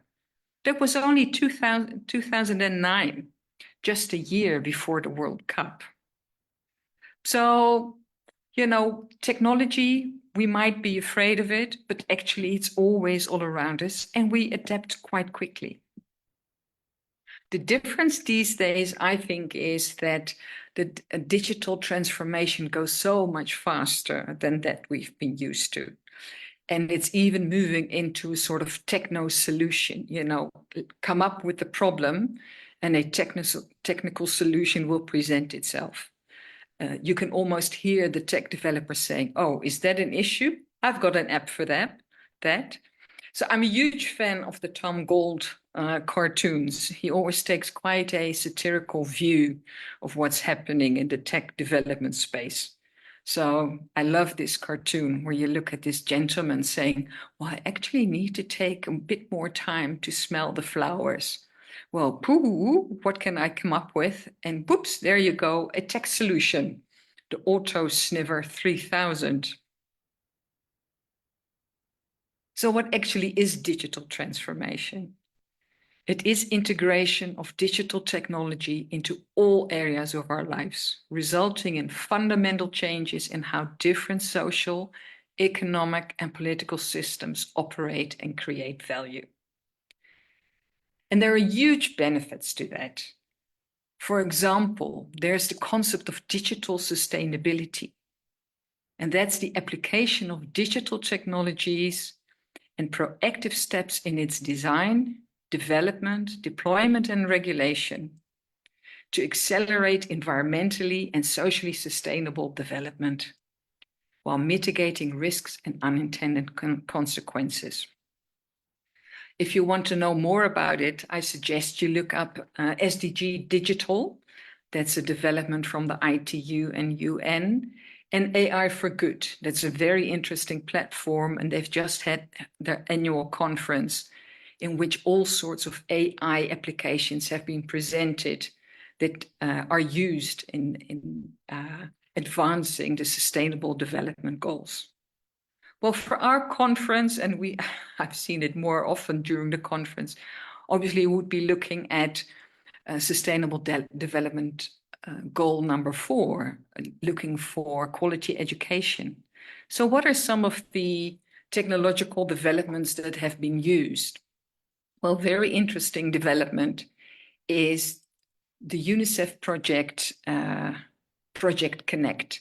And this is a project that maps every school in the world and its connectivity. That's a recurring topic as well. Using a combination of satellite imagery, machine learning, and blockchain. So Professor Paul spoke about machine learning. Satellite imagery is what you use with remote sensing satellites, and blockchain-based platform is what you used to capture the data and make sure that it's all in one place and connected. And the aim of this project is to eliminate the digital divide and increase opportunity for every community.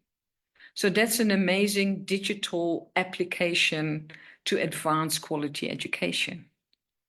But we also have that at a schools level. So I'm a huge fan. So Professor Kat already said that I work a lot with young teachers or graduate students. And one of the clients that we often do work for is Siavula, the online math and science platform. Now, this platform, I think, is absolutely brilliant. So I don't know how many of you know this, but this is an example of technology use in the classroom. Most learners I know, and young teachers know the Siavula textbooks, and the platform is available on mobile, on desktop. It's 0 rated, so it doesn't cost much, and it's low connectivity. And the great thing is, everybody who does math knows that the more you practice, the better you get at it. And this is a sort of online tutor that helps you to practice your math questions and starts to engage already with the learner on what it does. So for example, in this sum, you might know that I put in the wrong answer, because this allows me to say, it says, check your answer. And if I check my answer,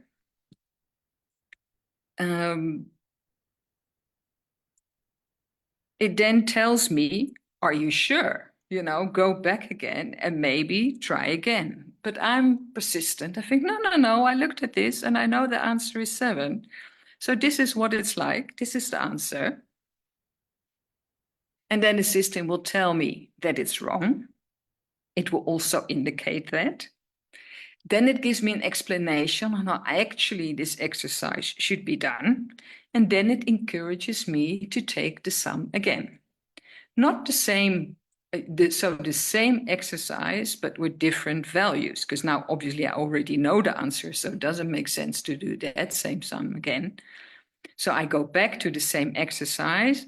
This time I get it with different numbers, and then I put in the right answer, and then the system will tell me exactly right. High five. And then I can do a similar exercise again to maybe try it out, or I can go to the next exercise. So I think this is such a brilliant application of using digital technology in schools. And it's never just AI. It's always a combination of different technologies that make applications like these possible. Now, what I found very interesting is that I've got almost the same slide as Professor Paul. So let me quickly go through it, because this is actually a slide that I like to use to explain a bit to people, what is actually, if we talk about JetGPT, what actually is JetGPT and where do we position it? So like I won't repeat too much of it because it's, you know, the AI responsibility. Machine learning is going a step further, and machine learning has already been around a long time. And a fun application I find is, for example, the spam filter on your mailbox. You know, that's an example of machine learning. Your mailbox recognizes when an email should be recognized as spam. We've got the deep learning examples. And this made me think, yesterday we had the presentation by the Finnish professor, and he spoke about deep learning. And then I thought, this is always so interesting. If you come from different fields, you can come across the same concepts and they might have slightly different meanings. But in a way, when I thought about it, the deep learning, as he explained, where we said we need to look at all sorts of things, you know, at all different levels. Why do I project certain behavior? Why do I have certain why do I have certain behavior?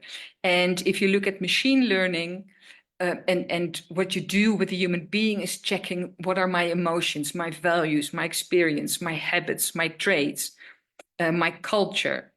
And actually, that's the same thing that a deep learning machine does.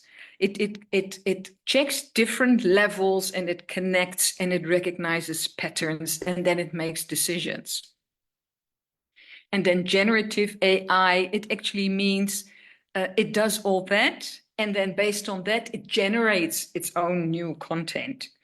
So it's not just analyzing and identifying, but also creating new and original content. You know, this is what allows us to say, paint Rembrandt's De Nachtwacht in the style of Van Gogh, and then you would get something like that. So it's creating new content. It generates new content. That's why it's called generative AI. So these are all fantastic and exciting developments. But then, as most of the speakers before me have done, there are also negative impacts of digital transformation. I look at it at a few different aspects, so I'll bring something new to the table. Human rights violations. We spoke about bias, we spoke about discrimination, but let's also not forget about what happens when we start building technical devices, digital devices like our cell phones, our computers. The resources that it needs to build that, the cobalt, the all sorts of mineral resources are often mined in African countries, especially in the DRC, with huge human rights violations. We really need to be aware of that.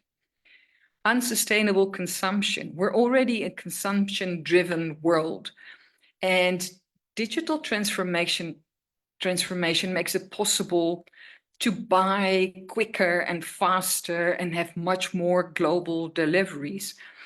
We've now, in addition to our local online shopping platforms like Takealot, also have access to those Chinese platforms, which brings a lot of import from China this side, and also the human rights violations in China. So that's a concern. E-waste generation. We go through our devices so quickly that the e-waste mountain is just growing and growing with its very adverse impact on our environment. And speaking about the environment, energy consumption is a huge issue, where at some digital transformation and AI is used to combat climate change, so assisting climate change mitigation and adaptation. For example, renewable energy optimization through smart grids. It also has a huge impact on the climate. So what's happened since ChatGPT was launched in November 2022, and all the big tech companies have jumped onto that bandwagon, it's had a huge impact on the energy consumption. So both Microsoft and Google doubt whether they'll reach their 2030 target of being net zero. The electricity usage. So you must know that generative AI, so generative models, mainly run in data centers. So data centers are a core element of the infrastructure for AI. And the total electricity consumption from data center could double to the equivalent of the energy demand in Japan by 2026. That's huge if you think about that. The same for water usage. Data centers use a lot of water to cool down their servers. And AI could account for an enormous amount of water usage in nearly 2/3 of all of England's annual consumption by 2027. So that's also something that we need to take in consideration. You know, the previous speaker spoke about sustainable development and environmental challenges. Well, this is something we also need to take into account. Another negative impact is misinformation. Oh, sorry, you need to go to this slide first. So the World Economic Forum, in its Global Risk Report 2024, has listed misinformation and disinformation as the #1 global risk. And it does that because it creates misinformation and disinformation, creates a lack of trust, it widens societal political divides, and it causes unrest. And we only have to think back to the riots that were flaring up in the United Kingdom based on misinformation on social media to see how much that was true. But misinformation can also be created by ChatGPT. So this is an example of one of my research questions that I asked ChatGPT. This was in the early days of ChatGPT. So I'm interested in finding out what is the digital skills gap in South Africa. And it came up with a very specific number. So I was a bit confused because, well, that's interesting. I've never heard that number before. So I wanted to know more, and I asked ChatGPT, well, where did you find that number? You know, where did you find that report of the Department of Communications and Digital Technologies? Tell me more. And then ChatGPT told me, oh, I'm sorry, I actually, you know, there is no such report, and I made a mistake. So, you know, this is a level of misinformation that we need to be aware of. And then obviously what we often talked about, the digital divide. And the digital divide is not something that exists between the global north and the global south. The digital divide is now also happening within global north countries. And in South Africa, we also have our own digital divide. And digital divide can happen at different levels. So it can be at an access level. So there is no infrastructure. There is no connectivity, you don't have enough data to use it. It's the digital divide in use, that even if you do have access, you don't really know how to use the digital infrastructure that's available to you. And then the quality of use, you know, what is it that you use your digital applications for? Are you just using it to go on social media, or do you use it for learning, or do you use it for your business, for example? Do you make it work for you? A very interesting report if you want to know more about it, because the digital divide, both in South Africa, Africa, and worldwide, leads to an enormous digital skills gap. Because you can imagine, with the growing digital society, the need for digital skills only becomes bigger. So the gaps become wider. So this is a very interesting report. It's called, by the Wiley Institute, the Digital Skills Gap Index 2021. And they define the digital skills gap, that is the gap between the demand for digital skills and the capacity for policymakers to respond to the talent deficit and educational institutions to deliver the needed skills. The education and training industry worldwide has the biggest digital skills gap at 45.6%. And that's scary because, you know, this is where we need to train the digital skills, but we've got our own digital skills gap. And South Africa in this index ranks number 84 with a score of 4.4, and Singapore is highest ranking with a score of 7.8. So that's a huge difference. Well, yesterday we spoke a lot already about the skills and capabilities that are needed. So often we look at, what are the specific technical roles that people would need to do in the future to support an AI infrastructure in a country. But we need much more than that, because if we've got an AI infrastructure in the country, we also need ethicists and lawyers and governance specialists to make sure, that we use it right. And then all of us actually need to have digital skills, because we all need to be aware of the technological culture in which we live, and we need to know how it influences our lives, and we need to have a say in the design and use of it. That's also why it's important to have these skills. Okay, now so let's take a break, because for me this is, I see that I'm going far in time, but I'm not ready yet, so I hope that is fine. But let's take a breather and think a bit about it, because with all this digital that is coming over us, this is almost a question that you sometimes come across when you sign up for a new website or something. The question is, are you a robot? Or prove to us that you are not a robot. Different systems now ask, are you a human? Because these are also other developments that are happening. And they start happening now in the global north more, where people are trying to rediscover the humanity. So they're going offline by taking a digital detox, which is a bit like, people taking dry February and don't use alcohol for a month. You could say, I'm not using my devices for a certain period of time. There's the slow tech movement. So making smarter use of technology and not being guided by it. This could be very simple things. It's like in Netflix, there's almost this autoplay.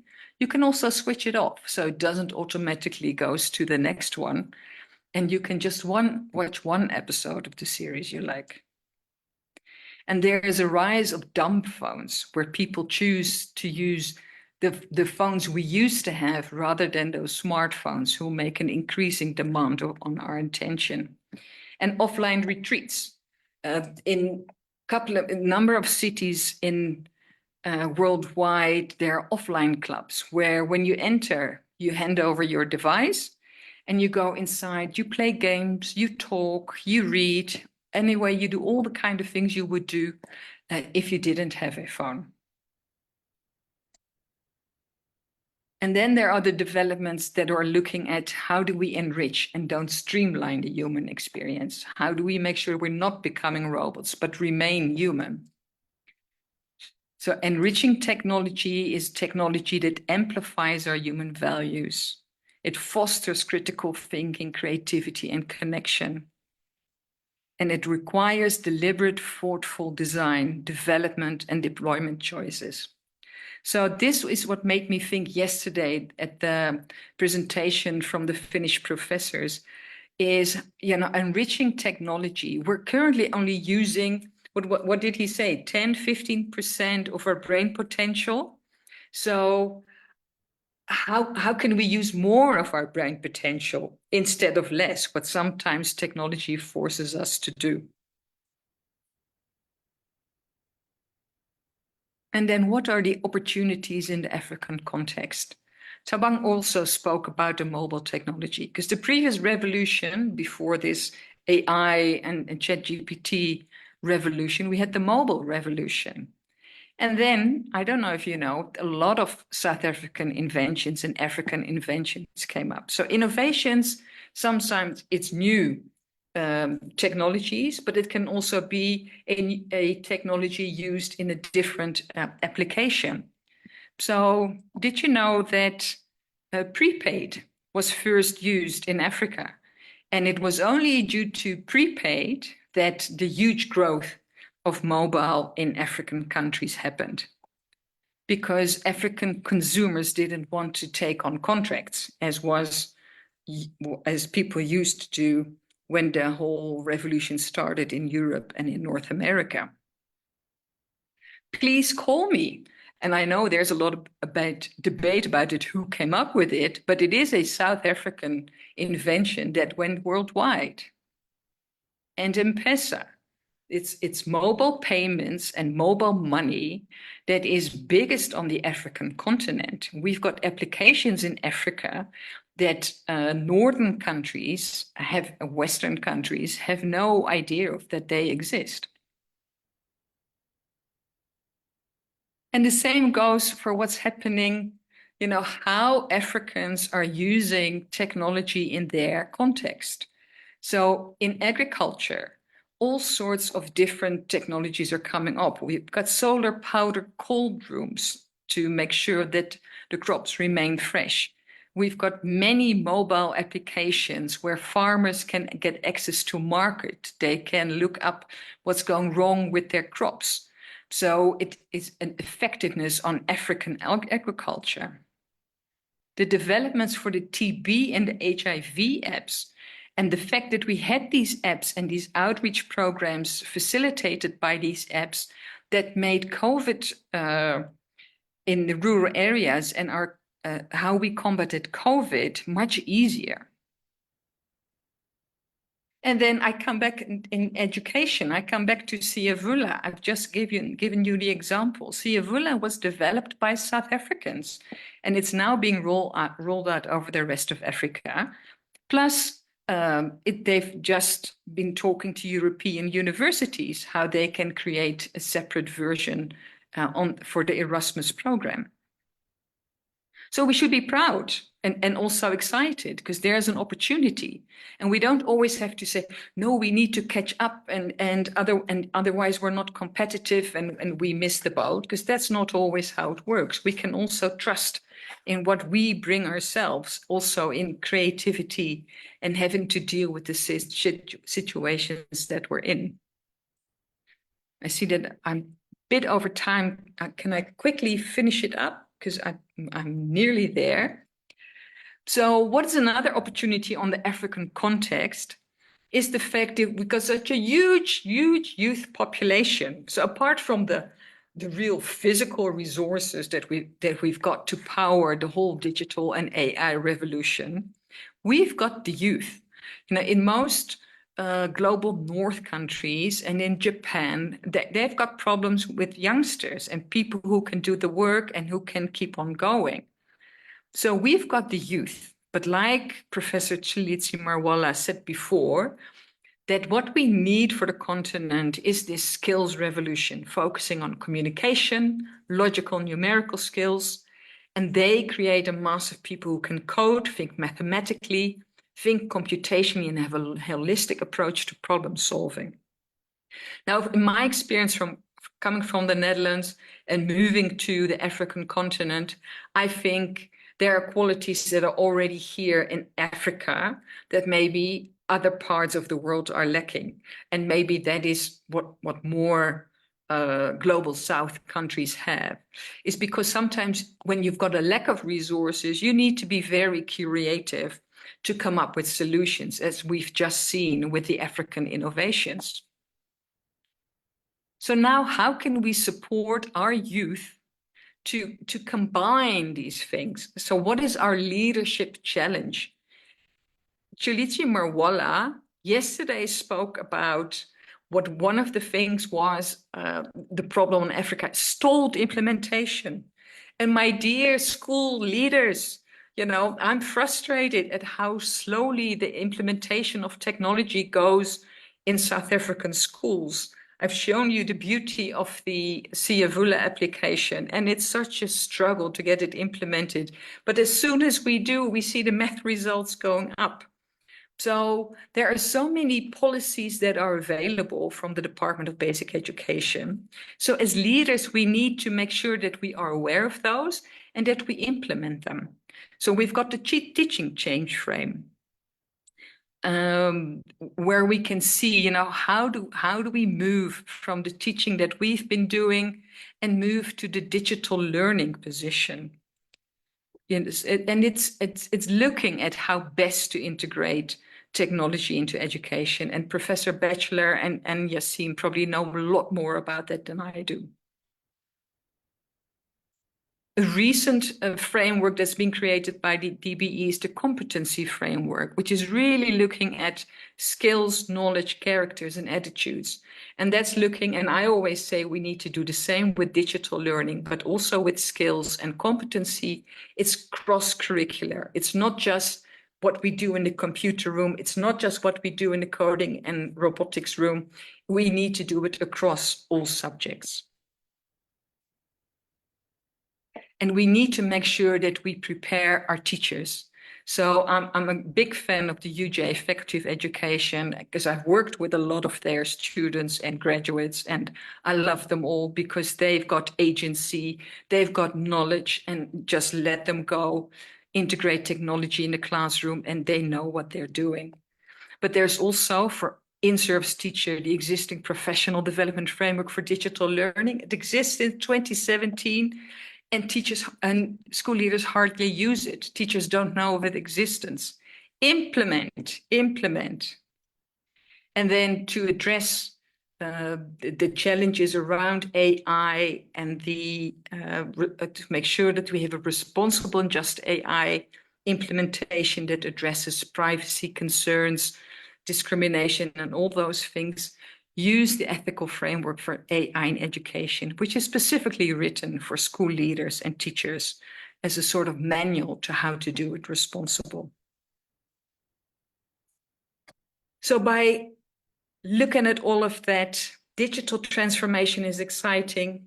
Humanity is very exciting, and our human intelligence is something we can use and that we can challenge, and we can do it in an African context.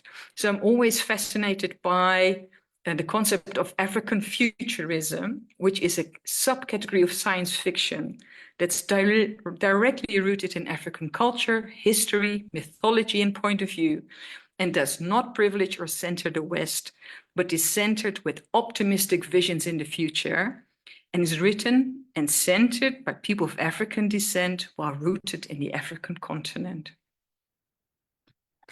Thank you so much.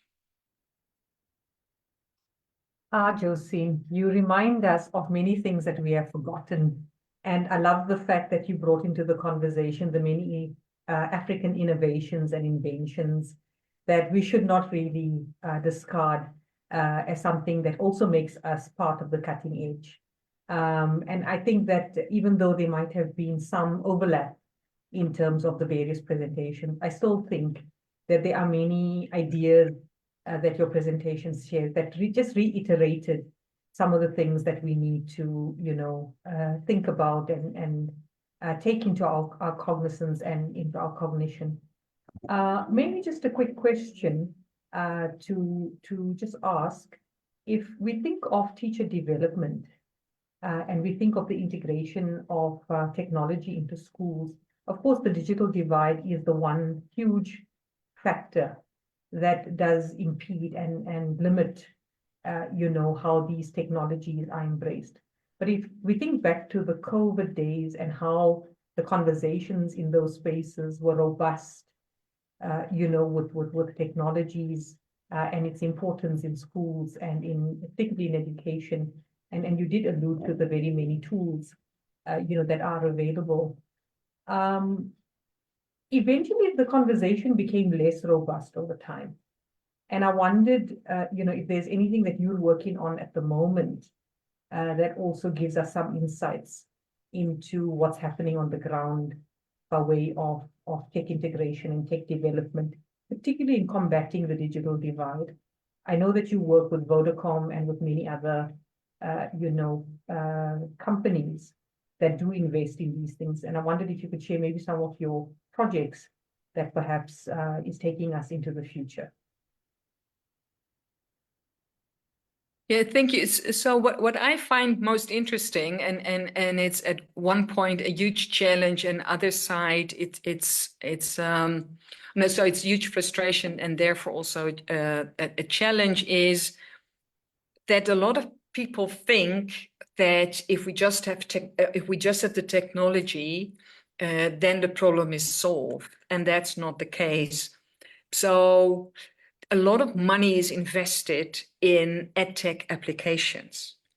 Believe me, there is no shortage in edtech applications. Whatever you want to do and solve, there's an application for it.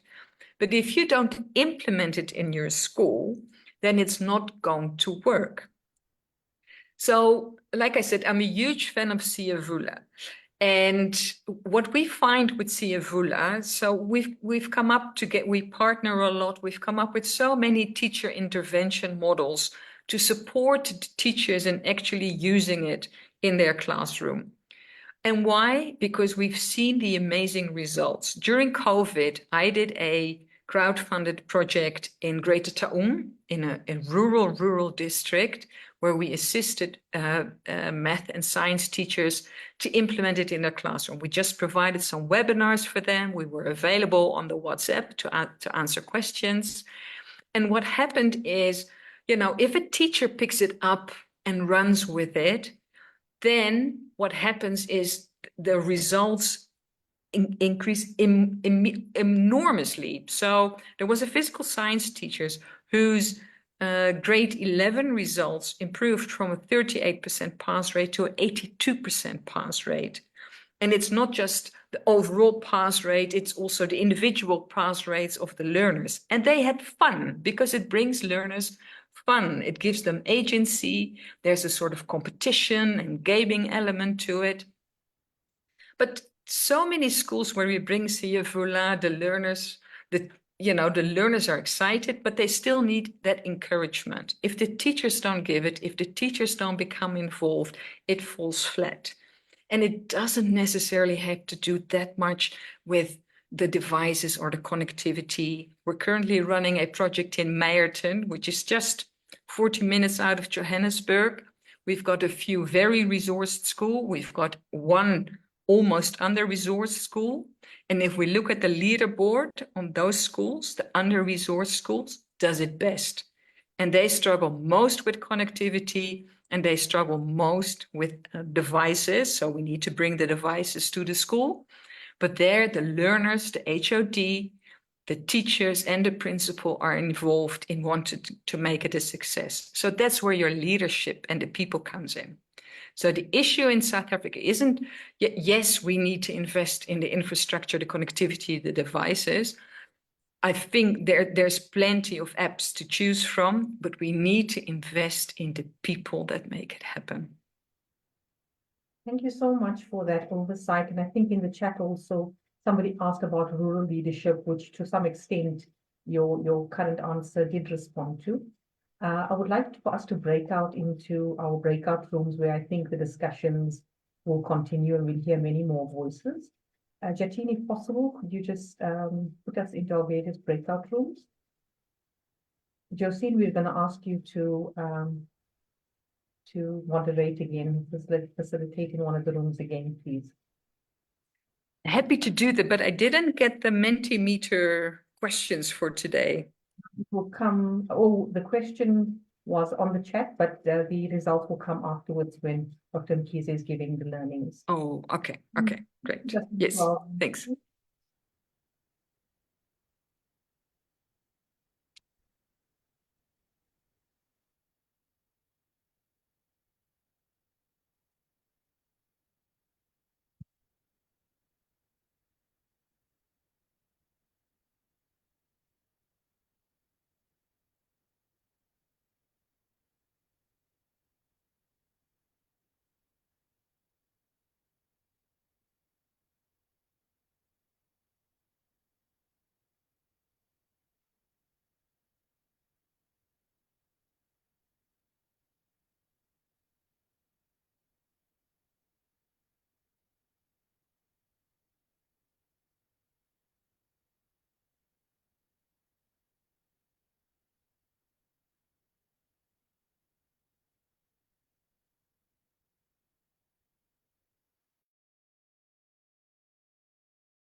Prof. Kat, you are mute.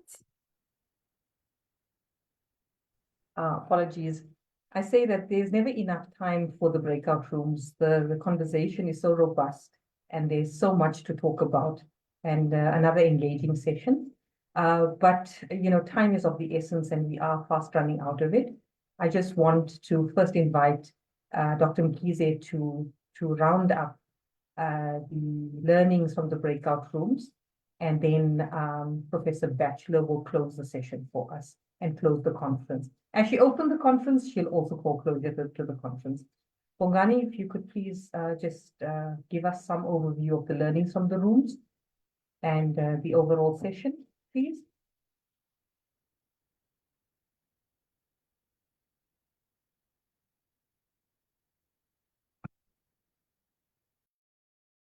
Thanks, Prof. Kat and colleagues present here. I hope I'm audible. We can hear and see you. Thanks, Bongani. Oh, great. Prof. Babu, it took me some time to explain a gigabyte to my wife. I don't know what is going to happen now with the zettabyte, that the term that you came up with today.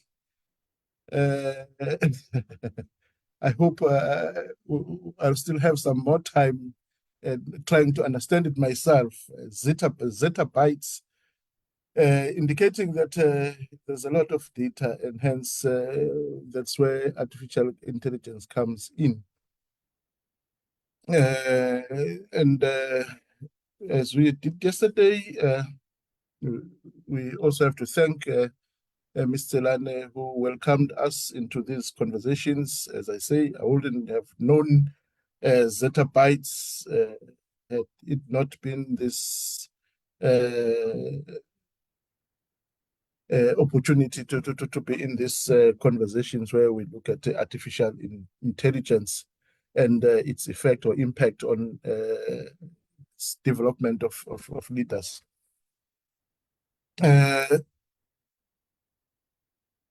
Of course, the issue of artificial intelligence and the whole discussion revolved around contextualizing and localizing it to meet the diverse needs of Africa. We cannot afford to be left behind as Africa, and most of the conversations we're speaking to what can be done in Africa, and not to allow ourselves to become consumers of this artificial intelligence, but to become the creators of it, so that it speaks to us. In Prof. Babu's presentation,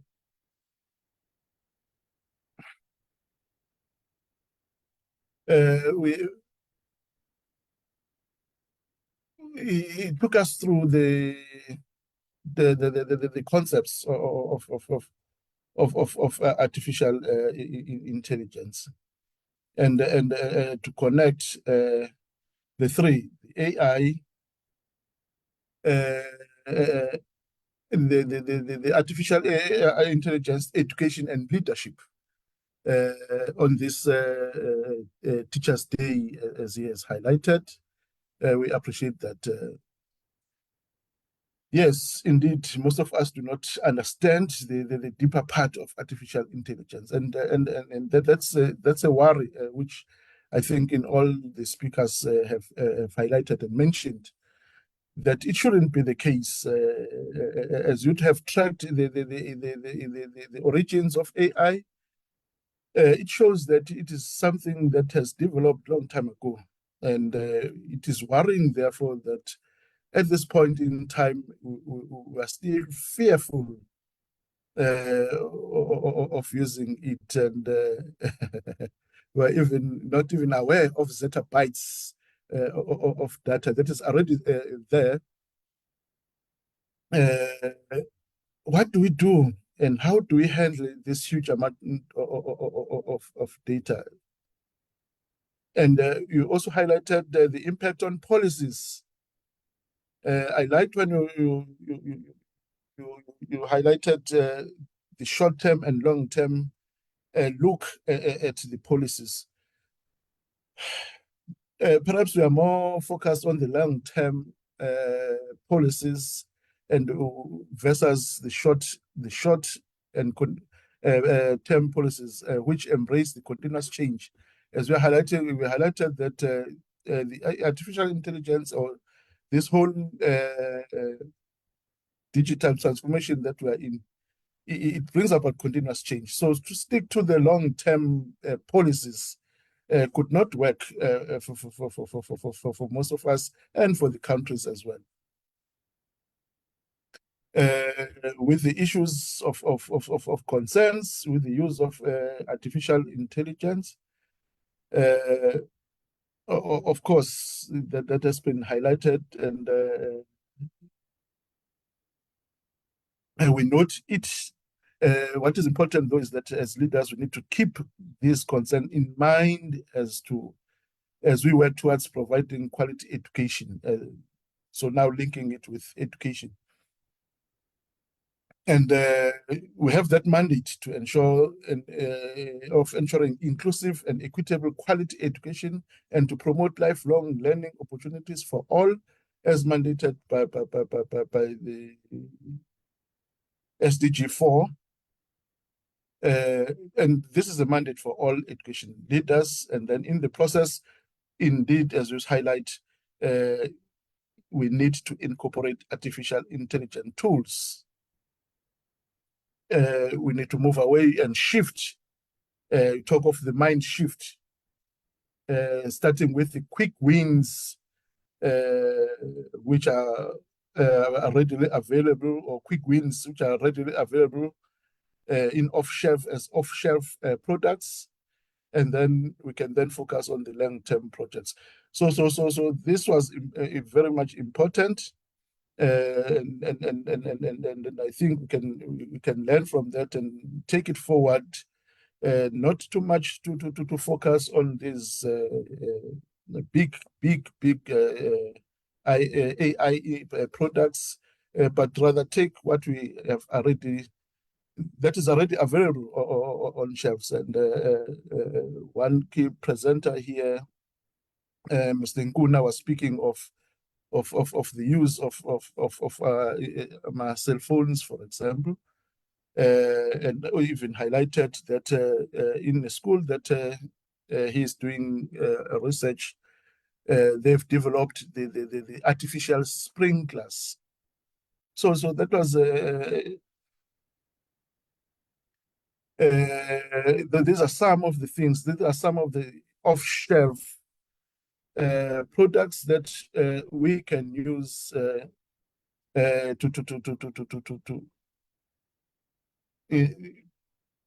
and embrace artificial intelligence.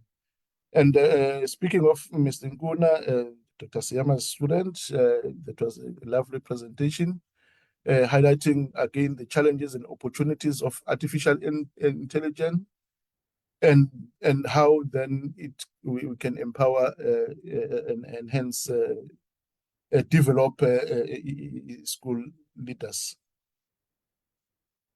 Well, the highlighted challenges most of the speakers spoke about, but I'll focus more on the learnings from these challenges that we need to change our mindset. And then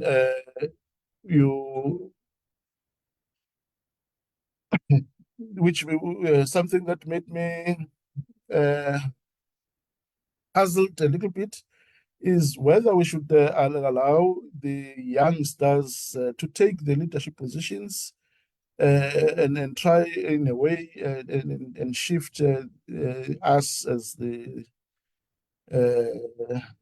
people in the afternoon, who are in the afternoon of our lives, to give way for the youngsters, so who can embrace these digital technologies quicker and faster.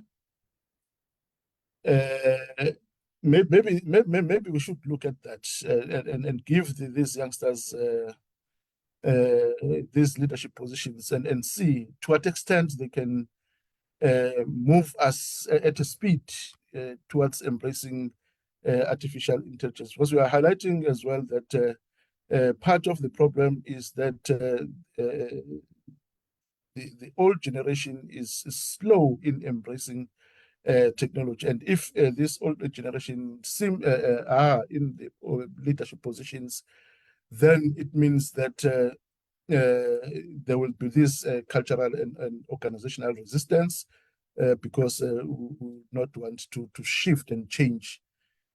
So yes, it's something that needs to be debated and looked at in terms of who then should leadership be given to. Of course, we understand that leadership is dispersed, but perhaps it's high time that we give the youngsters more opportunities into the leadership positions.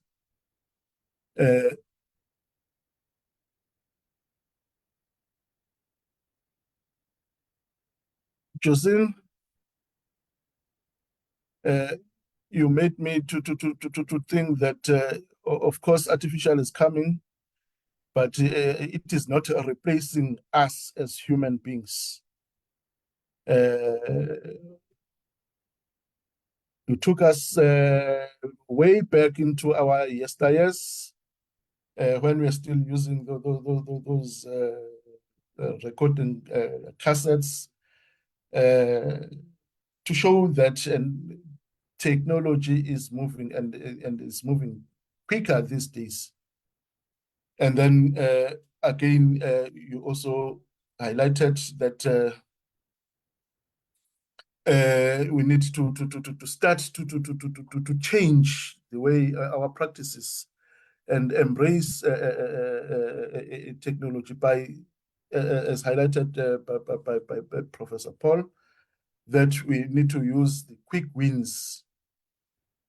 And in understanding the digital landscape, you spoke about the negative impacts of digital transformation. Of course, there will be these negative impacts.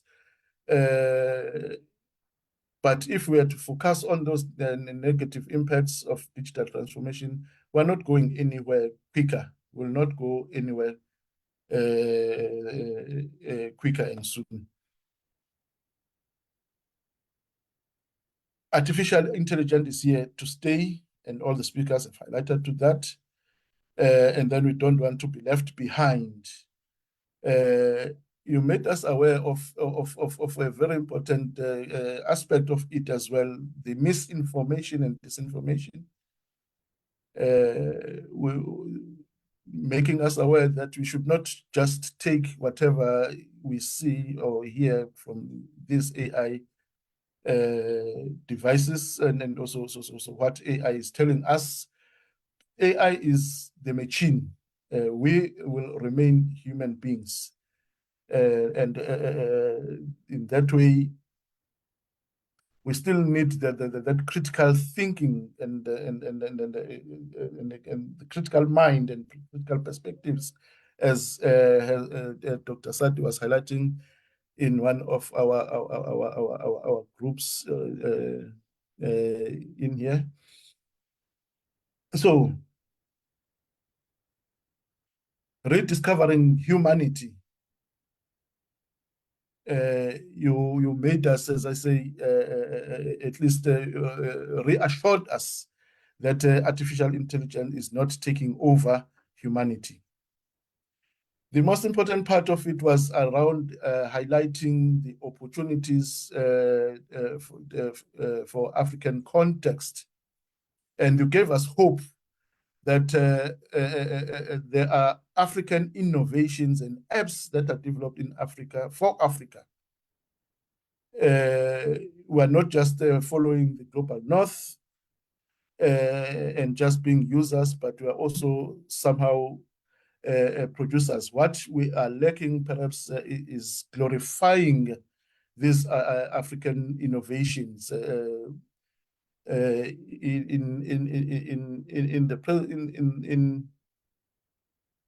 Mr. Nkuna's presentation. He was highlighting the issue of digital sprinklers.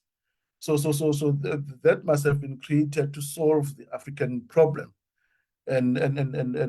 but somehow it remains underground and it's not glorified enough. You highlighted some number of innovations that have been developed in Africa, and we are happy to hear that. But if those are kept under carpet, we'll always then think and feel that as Africa, we are consumers and we are not, we should not, or we are not taking part in creating that which works for us. So the main message is that we have to embrace artificial intelligence. More so as we have to ensure that the leaders are developed so that they take this further. They have to be creative in their and influence others to embrace technology. Of course, use it in an ethical way, and then whatever it means to be ethical. As Dr. Sadi was highlighting, that it should not stop us from being creative as well, and critical thinking, and also only take that which works, other than focusing on what we are given. And with that, and I see Prof. Kat, you are in. So I would say we had a wonderful conversations in these past 2 days, and yes, thank you very much. These are some of the take homes from this conversation. Thank you very much, Prof. Kat, and colleagues in the room. Thank you so much, Bongani. I really apologize for cutting you short. It's just that time is not on our side. And I'd really want Professor Batchelor to call closure to the proceedings today, although we have a lot of people in the room who have just remained. And so just give us another 5 minutes while we allow Professor Batchelor to close the session. Professor Batchelor, thank you. Thank you very much, Prof. Katija. I have paid attention in the last 2 days, and I just want to pick up on a few things, with your indulgence, and I'll go through this rather quickly. But first of all, thank you for the opportunity to open and to close this very, very useful and informative conference.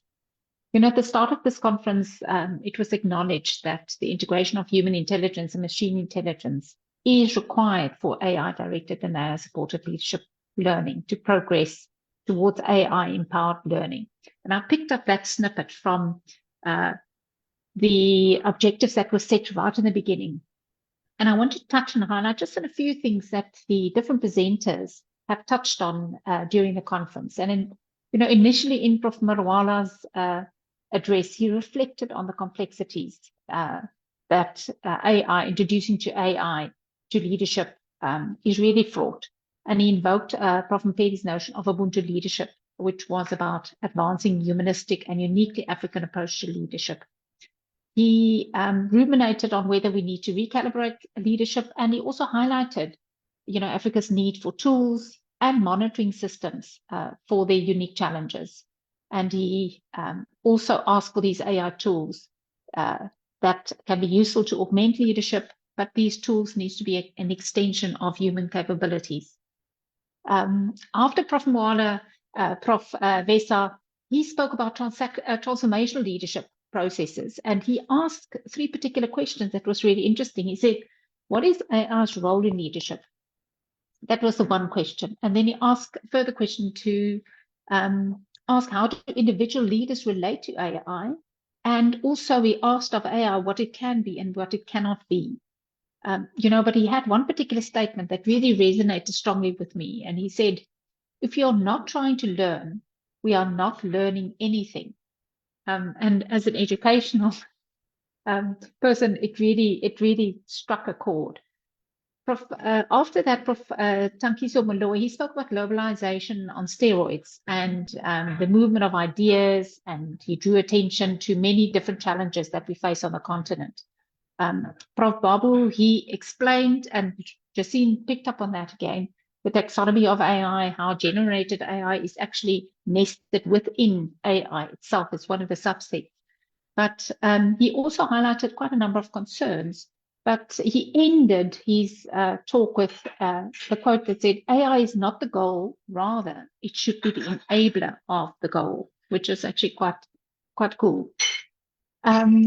Then Mr. Tabang Kuna, and I was really quite interested in his one of his capabilities that you highlighted was him being a chief marker. And I was actually drawn to the assessments and where they would touch on assessment and AI issues. But what he did was he linked leadership, modern leadership, to both technology and sustainability. So it was a reminder for us that we also need to look at the environmental impact of AI in leadership, which takes us beyond the classroom. And then, Ms. Jacine, what I really loved about your presentation was you encouraged us to look beyond the algorithm. And you presented this digital landscape and again, distinguished between these different forms. And you highlighted two of the risks that really resonated. The one was misinformation that increased the lack of trust. It widens the societal and political divides. And you also highlighted the risk that the digital skills gap would create. And then you used a very practical example where you took us on a journey of legacy technology that is now redundant. And you use the example of mixtapes and Spotify. And I'm reminded that there are so many little incremental steps, you know, in the example that you use. You know, we moved from live music to music on vinyl, to transistor radio, to the cassette player, to the boombox, to mixtapes, to CD players, to Walkmans, etc. And we end up with online streaming now. So it was important for me to be reminded that, you know, in spite of these little incremental steps, Mr. Tabang mentioned that AI is a leapfrog technology, but I almost want to say that it is a decimating technology. It's a obliterating technology because it will really decimate the established way of working, ways that we have of working, ways that we have of learning.